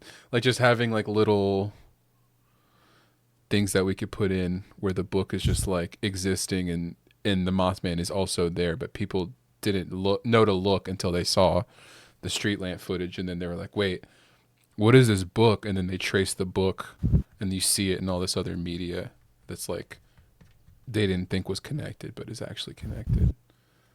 Almost like we're creating a retroactive lore just with like really blurry photos that were like, oh yeah, this could be the Mothman, right? Like we don't know, right? And then we could even have like, if you open the book and you go to this page, there's like a weird cutout of, you know what I mean? Like we could even have stuff like that of like what's in the book, and we can just fake it. You know what I mean? We can make cool art and then glue it to the inside of the book and get like almost like crime scene, like super flash, like documentary style shots of it that are before. You know what I'm saying? Like the Mothronomicon is, you know what I mean? And then it's just like almost like someone took like crime scene photos of it because they were studying it. Yeah, because like in my head, I'm thinking it would be cool to like somehow like because I like your idea of like cats just like finding it, but then I'm thinking about also like well what if somebody was like studying it before, like you know what I mean, like it got taken from like a library or something or somebody like to kind of explore a little bit more of that like obscurity versus like the kind of zaniness or like the you know what I mean, Ooh, would it be like cool if I asked one of my improv friends to play like a sort of a paranoid guy who sold the book to cats at a flea market, who was like, I got to get this out of my fucking life. And then like there was tapes of him being like, all right, week 1, I bought this book. It's fucking weird. yeah like it would be cool to like see like the progression of like somebody like discovering this book and then maybe like getting more and more like into this book lore or whatever, becoming crazy, and then somehow that being like connected to like how cats got it or like yeah, because he got it from some creepy guy. So then we could kind of do the riff off of like him getting it at like the flea market or like doing something like, you know, like, Mhm. and then maybe. Or we can even do it if we want to make it a little tongue in cheek. We could have a scene where I'm in my like creepy yellow mask and I'm selling him stuff, and I'm like, a book from a paranoid dead guy, right? And I just hand it to him as like a one off, and he's like, cool, and he puts it in his trunk, and I'm like, this is a cursed Japanese toilet paper, awesome, and he puts it in his thing. Yeah, yeah, all the items. Yeah. all the items. Yeah, it's from like the season. yeah, it's like this is alien staff I got from Roswell. Oh, cool. And he's just putting it in his trunk like nice. Yeah, dude, that would act. Oh my god, wait, I need to write that down because I think we should do that. And that can be like the how did Ray get involved with this? It's like, well, he sold us a bunch of creepy shit. Yeah, he sold us all this creepy shit. So I mean, oh, dude, that's a good idea. It'd be like haunted Mexican puppet found in a dead woman's house. Ooh, interesting. He's like, what's his name? Let It's me like, I think his name see. is Kevin. Huh. It's Tim. It's Kevin and it's Bob. It's Michael. Michael. Some deadpan name. It is. That's the. Oh, I guess. Yeah. No spoilers. I know. No spo- I don't know if that's a Oh, shit. spoiler, but yeah, we do have a evil puppet with a funny name. That's funny. I'm making dinner. What are you making? Oh, but we wanted your Orders. thoughts on the thing, Junior. Now that you're back. Yes, so the Mothman. I thought it was nice. It gave me a lot of like gothic western kind of vibes. I liked it. I like the subtle cues that y'all put into it as far as like, oh, like this is the point of view from the monster, or like if you look closely, he's in there, he's over here.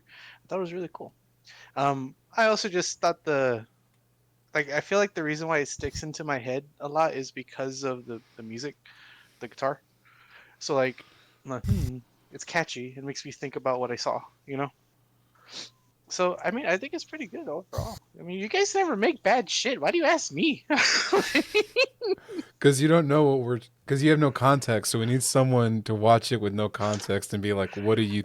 What is it? What did you get from So you this?" So you need an unbiased opinion. Yeah, and someone who knows what they're looking at. That's why we ask you. Yeah, well, because it's important to get viewer response, like feedback, stuff like that. But my question was, do you think, without any context, do you think that this holds up as like an independent short, like on its own?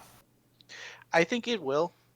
I will say though that I feel like maybe a little bit more context shots of like where the monster is, because like I didn't know that those point of view shots were from the monster until you pointed it out to me. I thought that the blinking was like just like some visual kind of like camera stuff going on, to kind of sell the how do you say the archaic nature of the shots that you were shooting. But then like when you pointed it out, then I was like, oh, that makes sense, and that's a lot cooler than what I thought it was. So it's like maybe a little bit more contact shots from the monster itself to kind of like clue in the viewer about like, oh hey, like this he's roaming around, he's looking, he's watching, you know. So like something like that. But like other than that, I think it was fucking cool. Right, like maybe Ray, I don't know if you want to write this down or note it. I'm writing this other stuff, but like maybe Cause I'm just a dumb baby. I just do you look at think stuff. maybe do you think maybe what would have helped is like getting like points of view from the others, like watching the lights where they were at, like the kitchen and like the outside? Perhaps, and maybe like if you're really wanting to sell like the point of view shot, maybe like kind of playing into the whole Mothman kind of thing, like have two little antenna on the top of the screen and maybe like creeping hands in the front with like little mandibles, you know? Well, no, the point of view isn't the Mothman's, Junior.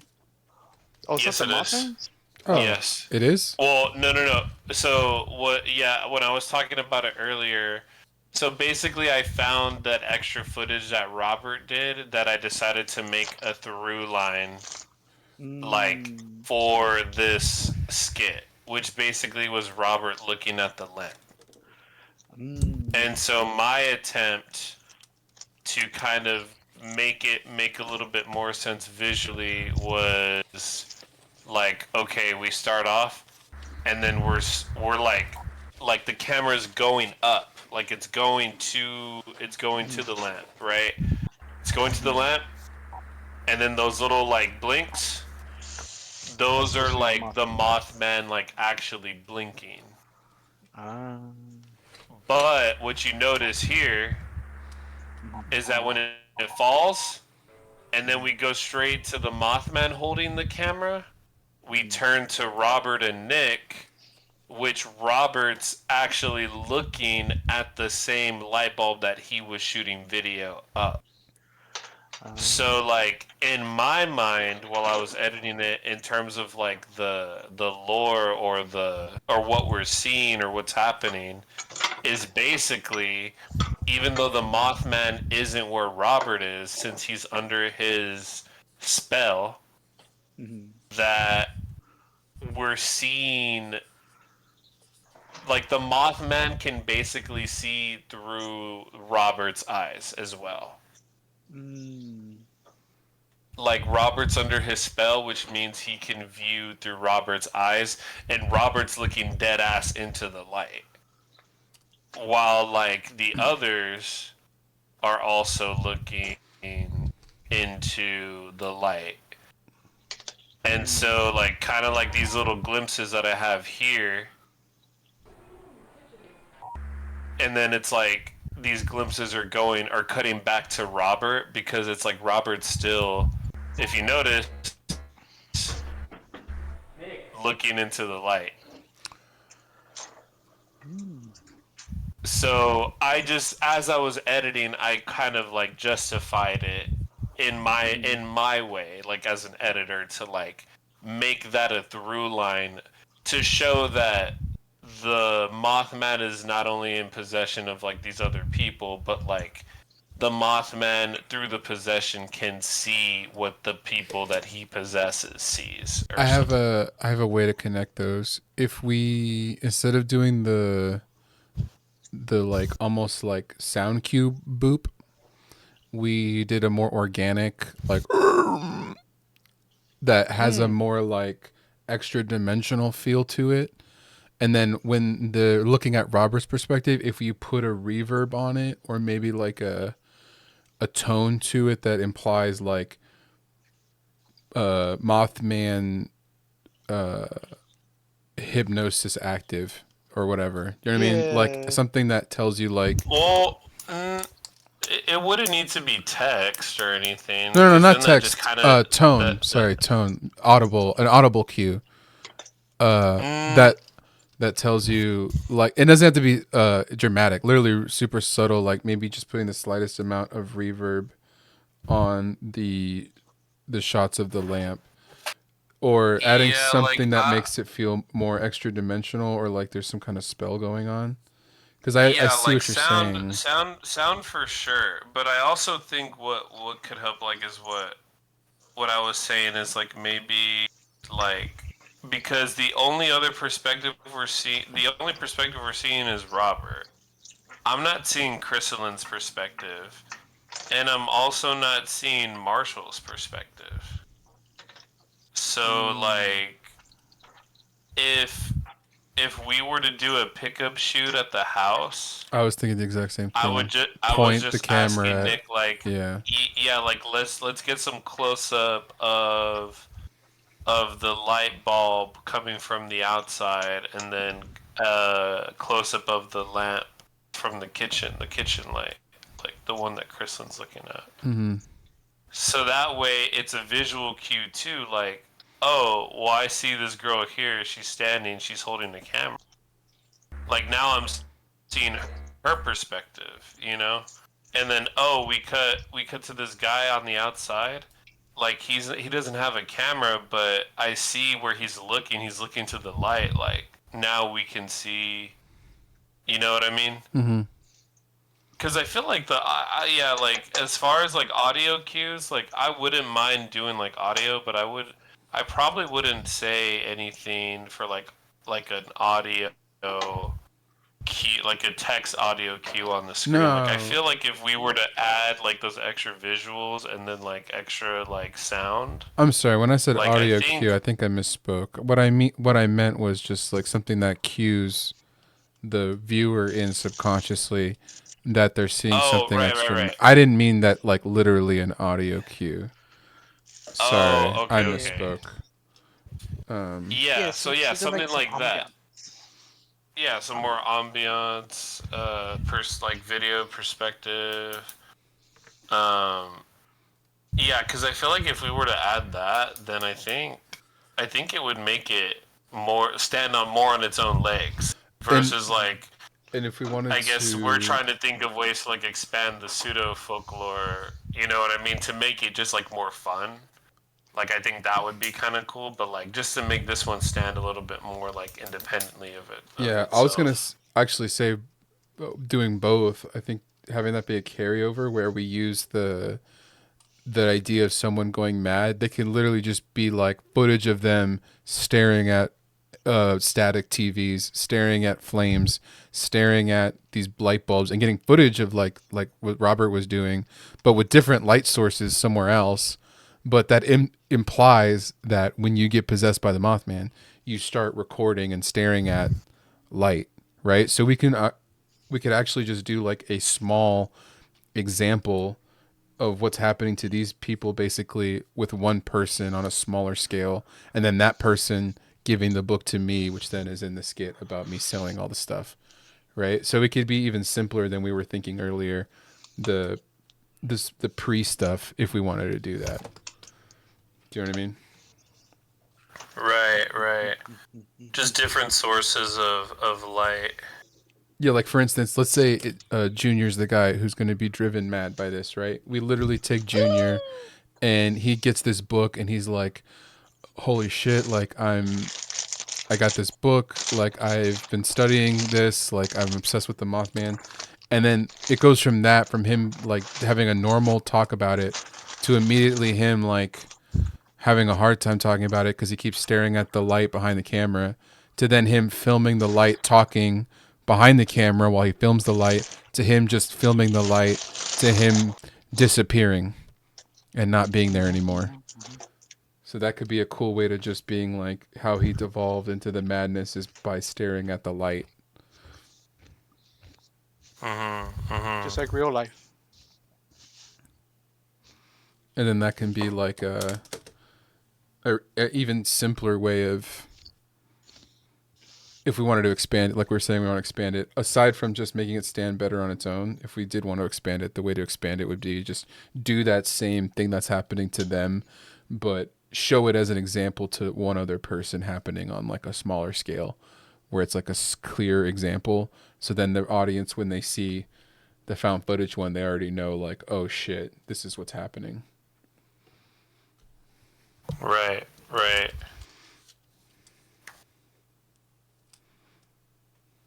Yeah, I just added all these different notes Because it could be for the expansion.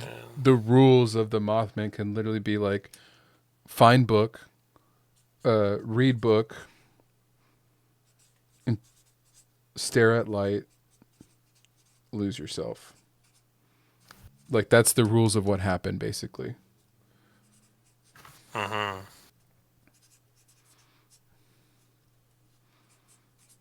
So we can do that to one person on a small scale where they're talking the audience through it more because it is a separate found footage instance. It could have the same look, but it'll just be like the compiler can the images before will explain like this was 2013 and then these guys found the book 10 years later and now they're reading it, right?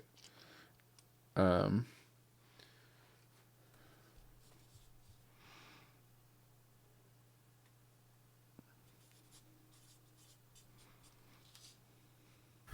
Yeah, no, this is all good. I just took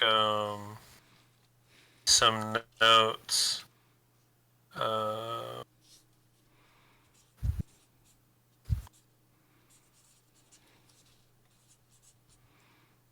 yeah, I just took some notes on the expansion and then the pickup shoot. I think yeah, I think this is all good. I mean, the expansion would be pretty cool. Like, I think those would be cool things to do, like maybe in like the fall yeah, I was thinking too as or like something. as, Like, just like as we can sort of things. Like, oh hey, yeah, we happen to be free these days because we have access to the stuff. Look, I didn't get rid of it or anything, so we can just sort of play it by ear and be like, he's back. Play it by ear and be like, hey, we happen to have these days off, and these people happen to be free these days, and we can sort of coordinate. Or like, hey, they're doing a house show, and they said it's cool if we hang and wait for people to just get the. clear out, and then we get our shots and then dip. You know what I mean? Or whatever. I mean, Nick would just let like Yeah, he probably just let us like come I over feel on a like Tuesday or whatever. So yeah, I think for this skit, like we could just do like a quick pickup shoot. and luckily they're like pointing at when they're pointing at lights that are just at his house. They weren't any of the lamps that were Katz's. So. yeah, exactly. Like we could just get that like literally in less than like half an hour. Mm-hmm. Like that's easy. But it would just be a night shoot, Yeah, you know. that's So what I'm saying. Like maybe not at it would just be whenever they could let us swing by real quick, smoke a right. bowl, and then leave. Um, so then do you want to watch the Oh yeah, performance? yeah, Yeah. yeah. Let me pull that up. Because I'm gonna try to end the stream a little earlier this time because I feel like I let them get too crazy. We can still talk and do stuff, but I'm gonna go eat and take a break. But I don't want to do like a 7-hour stream again. It's too much. Oh, dude, yeah, I hear that. The heck? There we go. All right, let's see. As I All start, right, hit me. No spoilers for all the right, audience. you ready? I'm gonna mute them. Yeah.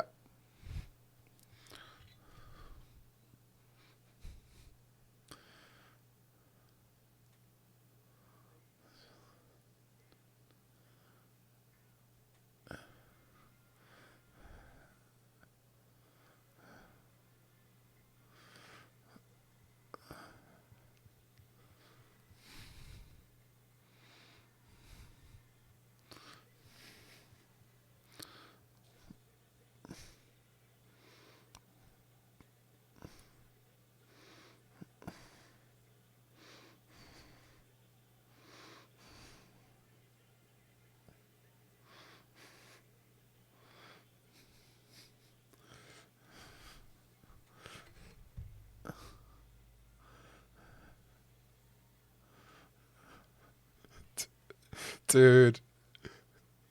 Oh shit.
Fuck yeah, dude. Dude. Oh, it wasn't even like because it's not a perfect. I'm watching it through Discord. It's not perfect, but I can already tell. Like, oh, it's so good. Dude, Oh my no, God. this shit's current, dude. When I was editing this shit, I was like, holy fuck. Like, we really fucking popped off with I know. Down Not Out. On the first episode, damn. Yeah, dude, like, that's what I'm saying. Like, the performances are fucking wild. Like, That was fucking cool. yeah, dude. Yeah, like, I mean, when you're in it and we were doing it, you know, like, it's like I already kind of felt like it was already, like, badass while we were doing it, but, like, seeing it just all come together in the end with this, it was like, dude, yeah, like Poncho freaking out about it, Dad, Cats, everybody was like, you know, dude, yeah, like this is like a huge step up in terms of like what we did even from last year, like. My God. Ah, hell yeah. I love seeing the hard work pay off. Yeah, dude, like now this is like, That was yeah, awesome. concrete as fuck, like. Oh, that's- Yeah, dude, you was the alien, fucking Ed's kid running around with the alien mask and the phone, and like just random. So fucking cool. But dude, Ray, I was gonna ask you, like, Oh did my you still God. want to try to do something with like the sheets? Like, I don't know how we would do that. To be honest. Like, I don't know anything about that. I was gonna say if you feel like you're sort of you like the placement and you're gonna focus on the colors, I can go in and do a pass where I sort of like key in on some of these white parts and add some cool textures to it that are like added to it. But I don't know how you feel, because honestly, I just feel like they act as really cool bounces and just make the place look cool. So I could just play around with it if you want to put it in the same folder I put the My Pilotes thing. I could just play around and see what I can do in those spaces, because I don't want to do anything that's too distracting from what's going on in the foreground. But I can see if I can just add like some super light details or textures to it. Yeah, no, that works. I can drop this when you. Yeah, dude, this is 3.5 minutes for both songs. I mean, it went by pretty. They knocked out those sets pretty quick. They ripped. When we. It's funny too because it's the Yeah. morning, so like they're hyped up to play that early. No, I know. It's pretty sweet. But I mean, I honestly don't have any notes for that other than I just want to play with it, like play with those white backgrounds. I think everything else is just like awesome, perfect. And yeah, so if you want to kick that in the same Google folder, I'll take a look at it later tonight. And I'll probably jump back in the Discord if y'all want to talk after I eat. But I'm going to go eat because I haven't eaten all day. I wanted to hit the stream. Shouts out everyone watching. Shouts out Lease Agreement for having a good show. Shouts out those weird guys from Colorado who are doing Mexican music after them. Shouts out everybody. Yeah. More reasonable length stream. It's just an hour of a Marvel movie. You know what I mean? The length of a Marvel movie. That seems reasonable. That's short, right? All right. Bye, guys.